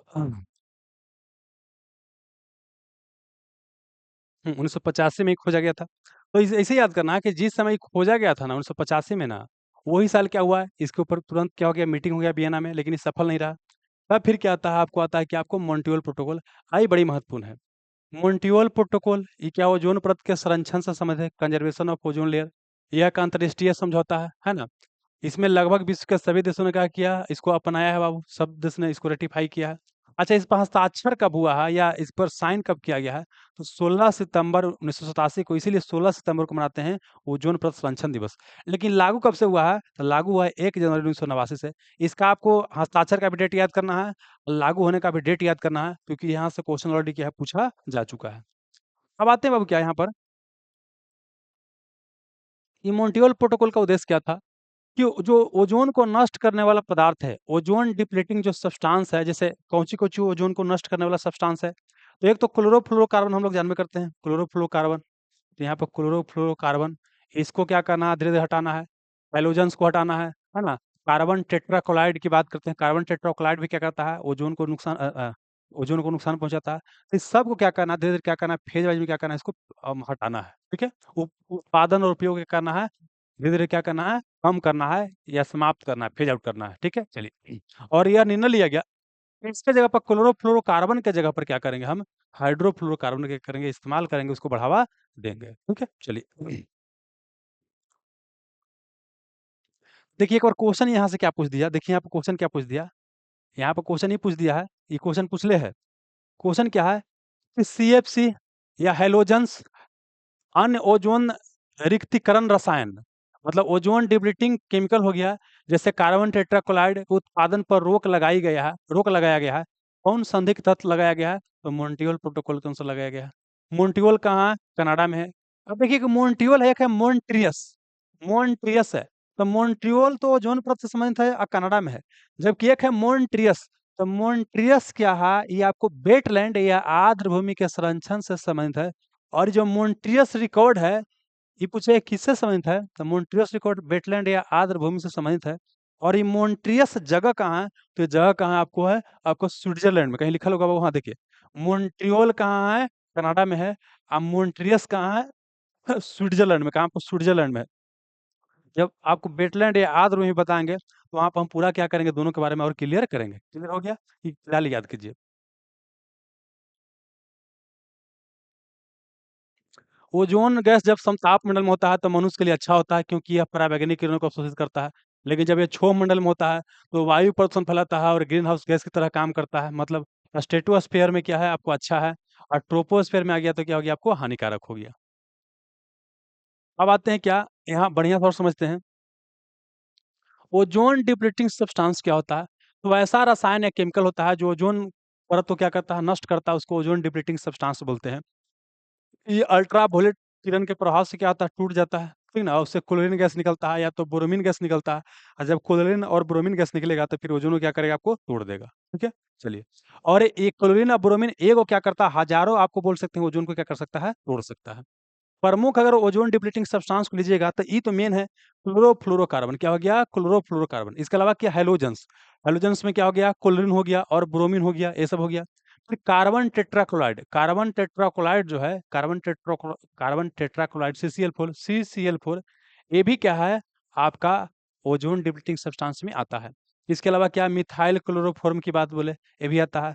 मिथाइल ब्रोमाइड भी आता है ना? और फिर क्या, देखिए जो बताया कि हाइड्रोफ्लोरोकार्बन जो होता है, हाइड्रोफ्लोरोकार्बन की बात करते हैं। ये क्या है कि मतलब क्लोरोफ्लोरोकार्बन की जगह इस्तेमाल किया गया। तो क्या यह जो है बिल्कुल ही ओज़ोन को क्या करता है, नुकसान नहीं पहुँचाता है? देखिए इसकी अपेक्षा जो होता है मतलब देखिए ये तो बहुते नुकसान पहुँचा रहा था, उसके अपेक्षा ये बहुते कम नुकसान पहुँचाता है, मतलब ना के बराबर नुकसान पहुँचाता है। ऐसा नहीं कि नुकसान नहीं पहुँचाता है, पहुँचाता है लेकिन बहुत कम पहुँचाता है। इसीलिए इसके जगह पर इसका इस्तेमाल किया गया था। लेकिन समान तौर पर जब क्वेश्चन पूछता है तो ये मान के चलना है कि आपको ओज़ोन को नुकसान पहुँचा रहा है, ये ओज़ोन को नुकसान आपको नहीं पहुँचा रहा है। ठीक है? मतलब हाइड्रोफ्लोरोकार्बन जो है ओज़ोन को नुकसान समान तौर पर आपको नहीं पहुँचा रहा है। ठीक है? चलिए। क्लोरोफ्लोरोकार्बन की अगर बात करते हैं, इसका मतलब क्लोरोफ्लोरोकार्बन में क्या होता है? क्लोरीन होता है, फ्लोरीन होता है और कार्बन होता है। यह मानव निर्मित यौगिक है ना? चलिए, इसी को फ्रीऑन बोलते हैं। फ्रीऑन मतलब क्या? क्लोरोफ्लोरोकार्बन। अच्छा, फ्रिज में भरी जाने वाली गैस क्या होता है? तो फ्रिज में कौन-सा होता है? फ्रीऑन, है ना? फ्रिज हो गया, अब एक क्वेश्चन ऐसा पूछता है, सब रट लीजिए बाबू, कहाँ-कहाँ इस्तेमाल होता है? फ्रिज हो गया, एसी हो गया, एयर कंडीशनर हो गया, रेफ्रिजरेटर हो गया, एरोसोल जो स्प्रे होता है। इसके अलावा क्या, जो प्रोपेलेंट होता है, दबकारी जो गैस होता है, दबने वाला जो गैस होता है उसमें होता है। इसके अलावा क्या, जो फ़ोम जहाँ बनता है वहाँ पर होता है। यहाँ तक कि इलेक्ट्रिक जो कंपोनेंट होता है उसको सफाई करने के लिए भी क्या होता है, क्लोरोफ्लोरोकार्बन का इस्तेमाल होता है। इसके अलावा जो चिप्स होता है, चिप्स पैकिंग में भी क्या होता है, आपको क्लोरोफ्लोरोकार्बन का इस्तेमाल करते हैं। पैकिंग सामग्री में भी क्या होता है, क्लोरोफ्लोरोकार्बन का इस्तेमाल किया जाता है। ठीक है? चलिए, और बाकी बता चुके हैं। ओज़ोन परत को नुकसान पहुँचाता है, बाकी तो बता ही दिए, सब वही चीज़ लिखल है बाबू। चलिए, हाँ, ये पॉइंट ध्यान रखिएगा कि क्लोरोफ्लोरोकार्बन जो है, ये ग्रीन हाउस गैस है क्या, है कि नहीं? तो ये है। यह क्या, मानव निर्मित क्या है, ग्रीन हाउस गैस होता है क्लोरोफ्लोरोकार्बन, एकदम क्लियर दिमाग में रखिएगा, ठीक है? चलिए, एक क्वेश्चन पूछा गया था कि क्लोरोफ्लोरोकार्बन जानते हैं क्या है? एक ऐसा अस्थायी कंपाउंड है, जो क्या है कि वायुमंडल में बहुत लंबा समय तक रह सकता है। मतलब इसका प्रभाव क्या है, 80 से 100 वर्ष तक रहता है। मतलब एक बार निकल गया तो 80 से 100 वर्ष तक क्या हो गया, आपको रहेगा। ठीक है ना? चलिए। अच्छा, घरेलू जो हमारा फ्रिज होता है उसमें क्या इस्तेमाल करते हैं? फ्रीऑन का इस्तेमाल करते हैं। फ्रीऑन मतलब क्या हो गया? क्लोरोफ्लोरोकार्बन का इस्तेमाल हो रहा था। और क्लोरोफ्लोरोकार्बन की जगह बाद में किसका इस्तेमाल होने लगा आपको? हाइड्रोफ्लोरोकार्बन। किसका? आपको हाइड्रोफ्लोरोकार्बन का इस्तेमाल होने लगा, ठीक है ना? जबकि जो बड़ा-बड़ा जो आपको संयंत्र होता है, बड़ा-बड़ा जो मशीनरी होता है, वहाँ पर अमोनिया का इस्तेमाल किया जाता है। छोटा मतलब घरेलू जो होता है, वहाँ पर फ्रीऑन का इस्तेमाल करते हैं। और जो बड़ा-बड़ा जो होता है, वहाँ पर किसका इस्तेमाल करते हैं आपको? अमोनिया का। हालाँकि अमोनिया जो होता है हानिकारक भी होता है। ये क्या होता है आपको बड़ा ही बोल सकते हैं क्या होता है? टॉक्सिक होता है। कोल्ड स्टोरेज हो गया, आइस प्लांट हो गया या डेयरी या फूड इंडस्ट्री होता है, वहाँ पर किसका इस्तेमाल होता है? अमोनिया का इस्तेमाल होता है। अब समझिए एक और पॉइंट समझना क्या है, देखिए क्या बताएँ? समझना क्या है कि पहले क्या है, घरेलू फ्रिज में क्या है, क्लोरोफ्लोरोकार्बन का इस्तेमाल हो रहा था, इसको फ्रीऑन बोल दिया। लेकिन बाद में क्या होने लगा, हाइड्रोफ्लोरोकार्बन का इस्तेमाल होने लगा। लेकिन हाइड्रोफ्लोरोकार्बन, अब देखिए हाइड्रोफ्लोरोकार्बन की बात बोलते हैं। हाइड्रोफ्लोरोकार्बन, देखिए अगर क्वेश्चन पूछ देगा, आपको अगर ऐसे पूछ दे, 2-3 को समझा ही देते हैं। क्वेश्चन पूछ दे कि हाइड्रोफ्लोरोकार्बन यह ओज़ोन को डिप्लीशन के लिए ज़िम्मेवार है कि नहीं? आप लोग पहले बताइए, तो हम बताते हैं। इस कांसेप्ट को आपको क्लियर कर देते हैं। क्लोरोफ्लोरोकार्बन, हाइड्रोफ्लोरोकार्बन, ये क्या बोले? ओज़ोन को क्या कर रहा है? नुकसान कर रहा है, ठीक है ना? और क्या बोले? यह ग्रीन हाउस गैस भी है। ये हाइड्रोफ्लोरोकार्बन ग्रीन हाउस गैस है। लेकिन अब बताना है कि ओज़ोन को नुकसान पहुँचा रहा है कि नहीं पहुँचा रहा है? और नहीं पहुँचा रहा है तो क्यों नहीं पहुँचा रहा है? अब पहुँचा रहा है तो क्यों पहुँचा रहा है? हाँ, वो पैकिंग मटेरियल में नाइट्रोजन का भी इस्तेमाल किया जाता है। चिप्स के पैकिंग वगैरह में नाइट्रोजन का भी इस्तेमाल किया जाता है, ताकि रिएक्शन ना हो, उसके अंदर के एयर निकाल करके नाइट्रोजन डालते हैं, ठीक ना? बताइए, चलिए इसको क्लियर कर देते हैं, देखिए क्या होता है। क्या है कि जानते हैं, ओज़ोन को तोड़ने के लिए समान तौर पर क्लोरीन चाहिए या ब्रोमीन चाहिए। तो इसमें हम जब बोलते हैं तो क्या बोलते हैं? क्लोरो, क्या बोलते हैं? क्लोरो, फ्लोरो, फ्लोरो और क्या बोल दिया? कार्बन। इसमें क्या दिखाई दे रहा है कि आपको क्लोरीन है और क्या बोले कि ओज़ोन को तोड़ने के लिए क्लोरीन चाहिए और ब्रोमीन चाहिए। यही दोनों मुख्य रूप से क्या करेगा? तोड़ेगा। इसमें फ्लोरीन है, लेकिन फ्लोरीन क्या करता है? नहीं तोड़ता है। अब इसका हम पढ़ेंगे तो क्या हो जाएगा? बोलिए हाइड्रो, क्या हो जाएगा? हाइड्रो, फ्लोरो, क्या बोल दिए? फ्लोरो और क्या बोल दिए? कार्बन। अब देखिए इसमें क्या है? फ्लोरीन है, तो फ्लोरीन तो क्या करेगा? ओज़ोन को नहीं तोड़ेगा। इसमें कहीं क्लोरीन और बोल सकते हैं, कहीं ब्रोमीन है? नहीं है। तो इसमें क्लोरीन और ब्रोमीन नहीं है, तो इसीलिए क्या है कि ये जो ओज़ोन है, इसको क्या है, आपको नुकसान जो होता है, ये नहीं पहुँचाता है। मतलब बोल सकते हैं कि इसको जो है, हम ओज़ोन जो बोल सकते हैं, डिप्लीटिंग जो सब्सटेंस होता है, उसमें क्या होता है कि हाइड्रोफ्लोरोकार्बन को इसीलिए क्या करते हैं हम लोग, नहीं रखते हैं। ये आपको दिमाग में क्लियर कांसेप्ट हो जाना चाहिए। अब आइए, हाँ, तो अब यहाँ पर एक पॉइंट ये समझा रहे थे कि हम क्या किए कि पहले क्या किए, क्लोरोफ्लोरोकार्बन का इस्तेमाल कर रहे थे। अब क्लोरोफ्लोरोकार्बन की जगह पर क्या करने लगे, एसी रेफ्रिजरेटर में क्या किए, हाइड्रोफ्लोरोकार्बन का इस्तेमाल करने लगे। लेकिन हाइड्रोफ्लोरोकार्बन भले ओज़ोन को नुकसान नहीं पहुँचा रहा है, लेकिन ये ग्लोबल वार्मिंग कर रहा है, क्योंकि इसके पास क्या है, ग्रीन हाउस गैस मजबूत बहुत है। तो इसका मतलब ये है कि तो ग्लोबल वार्मिंग करेगा तो खराब चीज़ है। अब एकर जगह पर वर्तमान समय में क्या है कि एसी और जो रेफ्रिजरेटर होता है, वहाँ पर आइसोब्यूटेन का इस्तेमाल किया जाता है। किसका? आइसोब्यूटेन का इस्तेमाल किया जाता है। और ये क्वेश्चन आपका पूछा गया है कि इन दिनों रेफ्रिजरेटर में हाइड्रोफ्लोरोकार्बन गैस की जगह पर किस गैस का उपयोग किया जाता है? तो आइसोब्यूटेन का। किसका? आपको आइसोब्यूटेन का इस्तेमाल किया जाता है। क्लियर है? चलिए। अच्छा, जो बोले कि अमोनिया का इस्तेमाल होता है, बड़ा-बड़ा जो बोल सकते हैं कि आपको जहाँ पर मशीनरी वगैरह होता है, जहाँ पर काहे होता है? क्योंकि इसके पास कूलिंग प्रॉपर्टी ज़्यादा होता है। बेसिकली क्या है कि आपका कूलिंग प्रॉपर्टी क्या होता है, क्लोरोफ्लोरोकार्बन से ज़्यादा किसका होता है? अमोनिया कूलिंग प्रॉपर्टी क्या होता है आपको? ज़्यादा होता है, ठीक है ना? और आसानी से और सस्ता उपलब्ध होता है। और समान तौर पे क्या होता है कि जो आपको अमोनिया होता है, अमोनिया का फ़ॉर्मूला होता है NH3 होता है दोस्त, NH3 होता है अमोनिया का। और अमोनियम बोले, देखिए ये अमोनिया हो गया, अमोनियम, अमोनिया हो गया। और एक होता है NH4, NH4 प्लस, ये अमोनियम आयन होता है, अमोनियम आयन आयन होता है। तो हम बोल रहे हैं कि इसका आपको अमोनिया की बात कर रहे हैं, अमोनिया की बात कर रहे हैं। तो ये क्या होता है आपको, कूलिंग प्रॉपर्टी इसका काफ़ी ज़्यादा होता है, इसलिए क्या होता है कि कूलेंट के रूप में या शीतलक के रूप में इसी का इस्तेमाल करते हैं, आपको बड़ा-बड़ा भारी मशीनरी में, ठीक है? अब बात करते हैं हैलोजेंस। तो जो क्लोरीन और जो ब्रोमीन होता है, यह क्या करता है, आपको ओज़ोन को क्या करता है, नुकसान पहुँचाता है। क्लोरीन आपको नहीं नुकसान पहुँचाता, ध्यान रखिएगा, ठीक है? चलिए। इसके अलावा ये भी याद रट लीजिएगा, जो हेलोन 1211 बोलते हैं और हेलोन 1301 बोलते हैं, ये सब क्या होता है कि जो आपका फायर एक्सटिंग्विशर होता है, आग बुझाने वाला जो यंत्र होता है, आग बुझाने वाला यंत्र होता है, वहाँ पर क्या होता है कि हेलोन 1211 और हेलोन 1301 का इस्तेमाल करते हैं। और इसके अंदर क्या होता है, ब्रोमीन होता है, चूंकि ब्रोमीन और क्लोरीन है, तो ये दोनों तो क्या करता है कि ओजोन को नुकसान पहुंचाता है। इसका मतलब ये भी क्या करेगा आपको, ओजोन को क्या करेगा, डिप्लीट करेगा, ओजोन को क्या करेगा, तोड़ेगा। फिर इसके अलावा नाइट्रस ऑक्साइड की बात करते हैं ना, यह क्या है कि नाइट्रस ऑक्साइड को हम आप लोग बोल सकते हैं कि हंसाने वाली गैस भी बोलते हैं, हंसाने वाली क्या बोलते हैं, गैस भी बोलते हैं। इसके अलावा क्या है, कृषि उर्वरक और जैविक क्रियाओं से उत्पन्न होता है।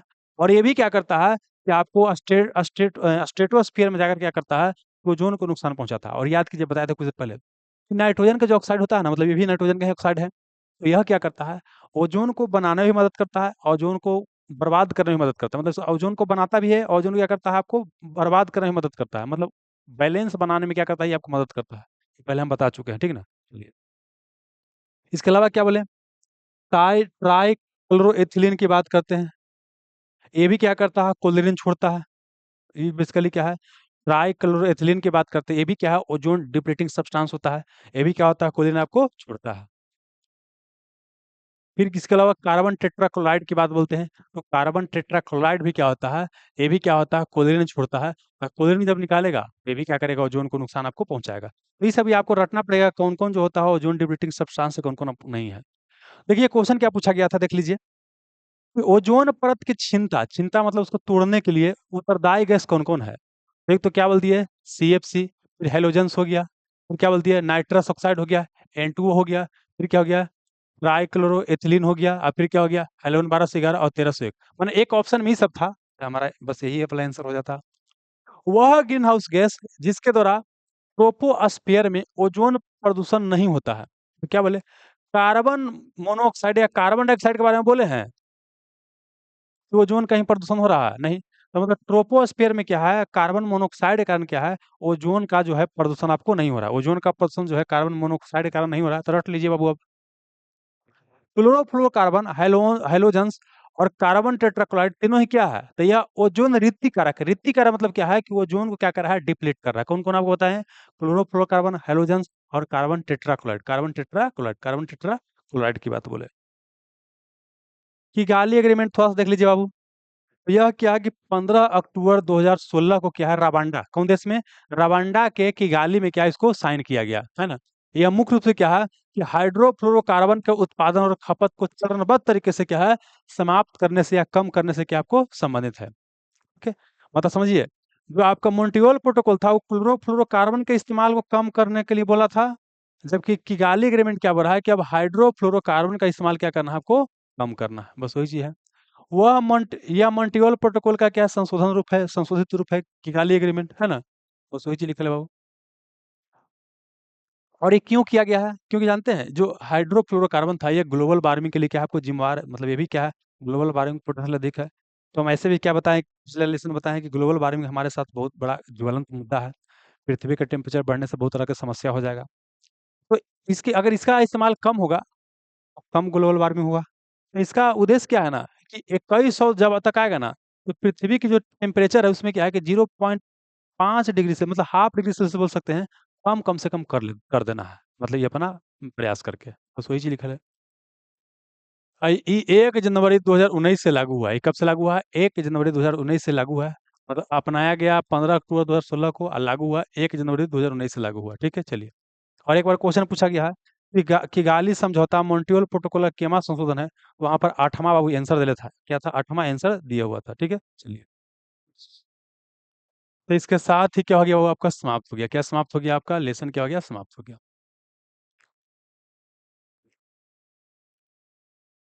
अब बताइए, थोड़ा सा क्वेश्चन भी देख लिया जाए दोस्त। अब बनाइए, तो पता चलेगा कि आप लोग को समझ में आया कि नहीं आया।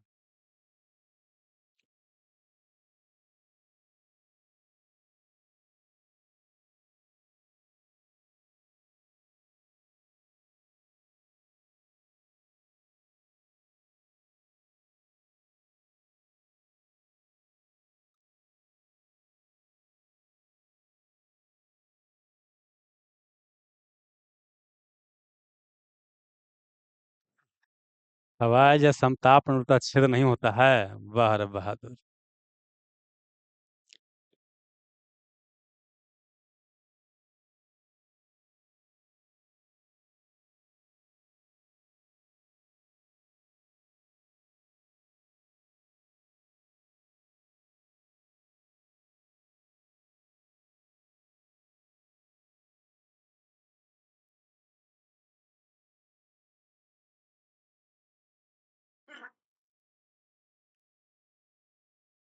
देखिए, जैसे क्या बताइए, सब गैस है, क्या वो गैस है? तो गैस, पता है गैस का डेंसिटी वही एक जगह कहीं बढ़ेगा कहीं घटेगा, है ना? उससे मतलब नहीं है। मतलब क्या, इसे तोड़ रहा है कि नहीं? अगर कोई तोड़ेगा तब, जैसे कोई अणु जो है तोड़ेगा ना तब नुकसान पहुंचेगा। फिजिकल डैमेज से कोई मतलब नहीं है, केमिकल डैमेज से दिक्कत है, ठीक ना? यहाँ पाइए। अब क्वेश्चन देखिए बाबू। ओजोन परत किस मंडल में पाया जाता है? तो ओजोन परत परत समताप मंडल में पाया जाता है, समताप मंडल में। और समताप को बोलते हैं स्ट्रेटोस्फेयर। आंसर क्या हो जाएगा आपको? पहला ही क्या हो जाएगा? बी हो जाएगा। ओजोन किसका अपरूप है? ओजोन किसका है? ऑक्सीजन का क्या है? अपरूप है। ओजोन गैस में कितने ऑक्सीजन परमाणु होते हैं? कितना होता है? 3 होता है। ओजोन परत की मोटाई किसे मापते हैं? डॉप्सन इकाई से। किसे आपको? डॉप्सन इकाई से मापा जाता है।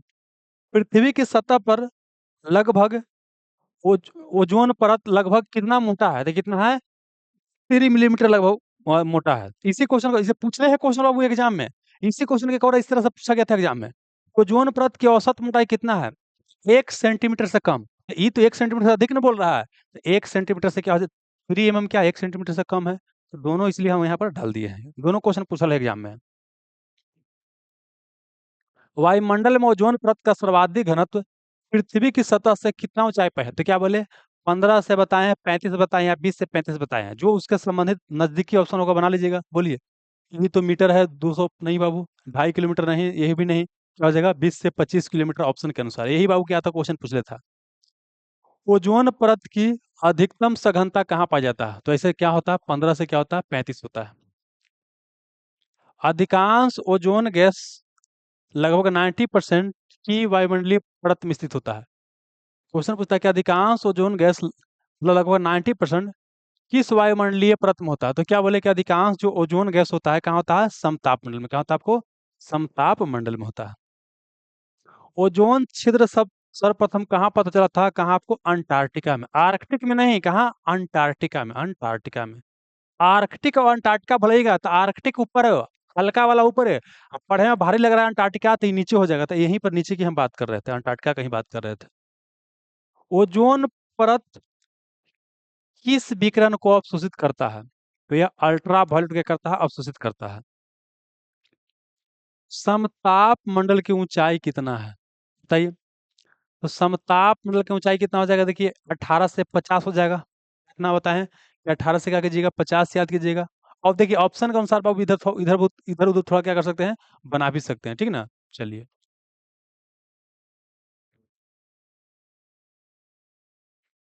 आइए अगला देखिए।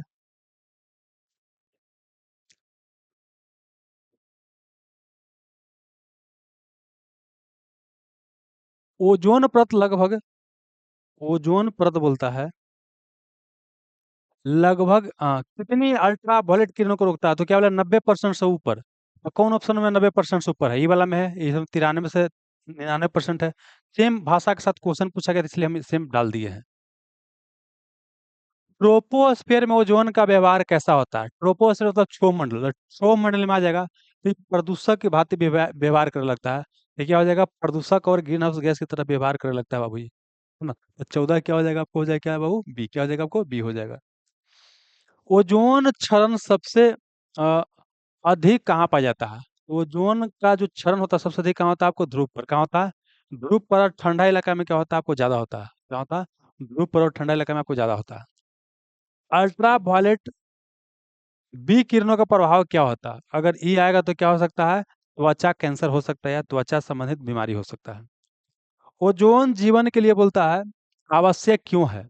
ये ऑक्सीजन बनाता है? नहीं। यह क्या करता है? अल्ट्रा हानिकारक अल्ट्रा वायलेट रे को, हानिकारक अल्ट्रा वायलेट रे को क्या करता है? रोकता है।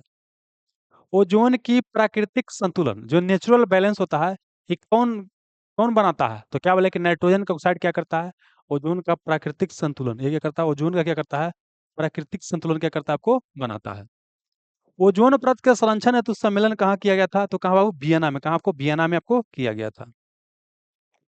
अगला है कि 1885 का वियना कन्वेंशन किसके संरक्षण के लिए आयोजित किया गया था? तो ओजोन परत के लिए। क्या वो? ओजोन परत के लिए वियना कन्वेंशन किया गया था। ओजोन परत के संरक्षण के लिए अंतर्राष्ट्रीय दिवस कब मनाते हैं? तो 16 सितंबर को अंतर्राष्ट्रीय दिवस मनाते हैं, इसी को ओजोन परत संरक्षण दिवस कहते हैं। किगाली समझौता मॉन्ट्रियल प्रोटोकॉल का केमा संशोधन है? तो वहां पर बाबू क्या था? आपको आठवां था, लेकिन कई जगह क्या आपको छठा भी बाबू क्या है आपको दिया गया, ठीक ना? लेकिन क्वेश्चन का आंसर क्या था? आपको आठवां था।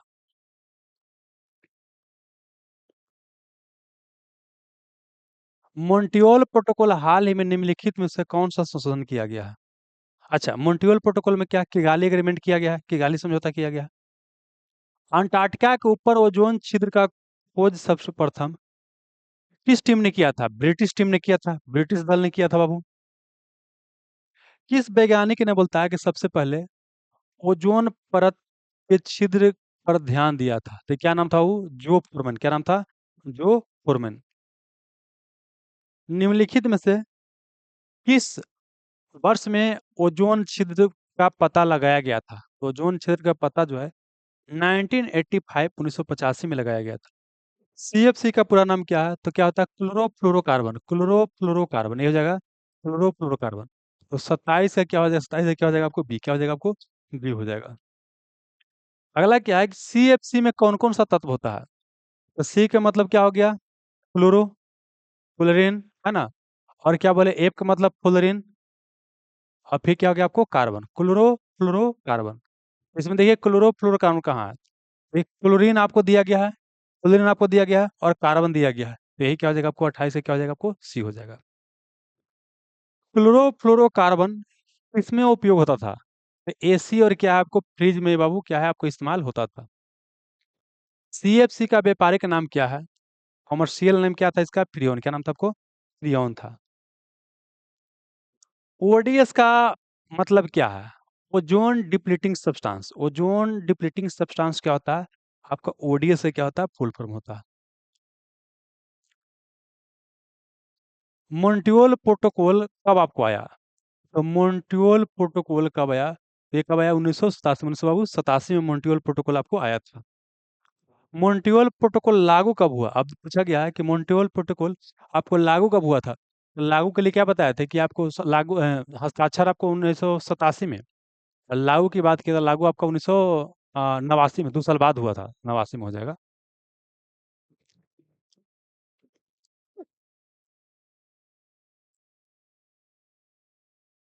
हम्म। ओजोन दिवस कब मनाते हैं? ओजोन दिवस कब मनाते हैं? आपको 16 सितंबर को। 16 सितंबर को ओजोन दिवस मनाते हैं। किगाली संशोधन कब हुआ? तो 2016 में हुआ। किगाली संशोधन किससे संबंधित है बाबू? ये क्या है? आपको हाइड्रोफ्लोरोकार्बन का इस्तेमाल क्या करना है? धीरे धीरे कम करना है। बड़े बड़े उद्योगों में रेफ्रिजरेटर क्या होता है? तो रेफ्रिजरेंट के रूप में किसका इस्तेमाल करते हैं वो? बड़ा बड़ा में तो वहां पर अमोनिया, किसका? अमोनिया का इस्तेमाल करते हैं। घरेलू में क्या होता है? आपको क्लोरोफ्लोरोकार्बन, और उसके ऊपर फिर हाइड्रोफ्लोरोकार्बन का इस्तेमाल किया जाने लगा। लेकिन बड़ा बड़ा में क्या होता है आपको? क्या होता है? अमोनिया। क्या होता है आपको? अमोनिया का इस्तेमाल किया आपको जाता है। ठीक है, चलिए। फ्रिज में गैस क्या होती है पुराने समय में? फ्रिज में पुराना समय में गैस क्या होता था? फ्रीऑन। क्या वो? फ्रीऑन होता था। क्लोरोफ्लोरोकार्बन का व्यापक रूप से किसमें उपयोग किया जाता है? इसका शीतलक रूप में, रेफ्रिजरेटर के रूप में इसका इस्तेमाल किया जाता है, शीतलक के रूप में। अगला है क्लोरोफ्लोरोकार्बन। क्लोरोफ्लोरो बोलता है कार्बन का उपयोग कहाँ पर नहीं होता है? बताइए, बताइए बाबू सोच करके। रेफ्रिजरेटर में इसका इस्तेमाल होता है। पैकिंग सामग्री में भी इसका इस्तेमाल होता है। पैकिंग सामग्री में इस्तेमाल होता है। जो कुछ देर पहले बोले थे कि नाइट्रोजन के नाइट्रोजन क्या होता है? पैकिंग के अंदर डाला होता है, ठीक है ना? चलिए, तो यहाँ पैकिंग सामग्री में भी इस्तेमाल होता है, मतलब नाइट्रोजन का भी इस्तेमाल होता है पैकिंग पैकिंग करने में। प्लस क्या बोले कि क्लोरोफ्लोरोकार्बन का भी इस्तेमाल किया जाता है। जबकि मिक्सर और ग्राइंडर में क्या इसका इस्तेमाल आपको नहीं होता क्लोरोफ्लोरोकार्बन का। तो यही हमारा आंसर हो जाएगा। अगला हमारा है, निम्नलिखित में से किसके अनुसार क्लोरोफ्लोरोकार्बन यौगिक के साथ साथ अन्य ओजोन क्षयकारी रसायनों के उपयोग पर प्रतिबंध लगाया गया था? ये जो है आपको मोन्ट्रियल प्रोटोकॉल के तहत यह काम किया गया था कि क्लोरोफ्लोरोकार्बन का इस्तेमाल तो कम करना ही है, इसके अलावा दूसरे पर भी क्या करना है, आपको कम करना है, ठीक है ना। चलिए, तो क्या हो जाएगा, मोन्ट्रियल प्रोटोकॉल हो जाएगा। मोन्ट्रियल प्रोटोकॉल के कारण क्लोरोफ्लोरोकार्बन को समाप्त करने के बाद निम्नलिखित में से किस रसायन ने इसका इस्तेमाल किया। क्लोरोफ्लोरोकार्बन के बाद जो है किसका इस्तेमाल किया जाने लगा, आपको हाइड्रोफ्लोरोकार्बन। हाइड्रोफ्लोरोकार्बन, देखिए कहीं हाइड्रोफ्लोरोकार्बन इसमें है ही नहीं है। अब नहीं है तो ई बना लेंगे बाबू, क्या, हाइड्रोक्लोरोफ्लोरोकार्बन, हाइड्रोक्लोरोफ्लोरोकार्बन बना लेंगे। लेकिन बाबू क्या है, एक्चुअल में क्या है कि आपको हाइड्रोफ्लोरोकार्बन होना चाहिए था, लेकिन वो नहीं है। तो जो ऑप्शन रहेगा उसके अनुसार क्या करेंगे, इसको हम बना लेंगे। इन दिनों रेफ्रिजरेटर में हाइड्रोफ्लोरोकार्बन गैस की जगह किस गैस का इस्तेमाल होता है। पहले मतलब क्या था कि क्लोरोफ्लोरोकार्बन मतलब फ्रीऑन का इस्तेमाल होता था। उसके बाद मोन्ट्रियल प्रोटोकॉल के बाद हाइड्रोफ्लोरोकार्बन का इस्तेमाल होने लगा, हाइड्रोफ्लोरोकार्बन। किगाली एग्रीमेंट आया तो बोला कि नहीं, इसका इस्तेमाल नहीं करना है। तो अब किसका इस्तेमाल होने लगा आपको, आइसोब्यूटन का। किसका, आपको आइसोब्यूटन का इस्तेमाल होने लगा, आइसोब्यूटन का इस्तेमाल आपको होने लगा, ठीक है। चलिए, इसके साथ ही क्या हो गया बाबू, सेवा क्या हो गया, आपको समाप्त हो गया, ठीक है ना। चलिए, ज्योतिष कुमार, समताप मंडल में हवाई जहाज उड़ता छेद होता है कि नहीं। वैज्ञानिक बाबू हम उतना नहीं है, जितना हमको जानकारी था आपको बता दिए, खुद से पढ़ लीजिए कि छेद होता है कि नहीं होता है। हम बोले कि फिजिकल डैमेज से क्या होता है दोस्त, आपको दिक्कत नहीं है। मेन है केमिकल डैमेज से, केमिकल डैमेज होना नहीं चाहिए, ठीक है ना। फिजिकल, मान लीजिए यहाँ गैस है, हाथ ऐसे हुआ तो फिर दोबारा गैस मतलब उसको बन जाएगा, दोबारा अपना लेयर बना लेगा। लेकिन केमिकल डैमेज हो जाएगा तो पूरे सीधे क्या हो जाएगा, खत्म हो जाएगा। ई मेन चीज समझना है, ठीक है ना। चलिए, बाकी और इसका विस्तार से बाबू जानना चाहते हैं तो हम इतने जानते हैं दोस्त, है ना। बताइए, यहाँ तक किसी को भाई बहन को समस्या है तो।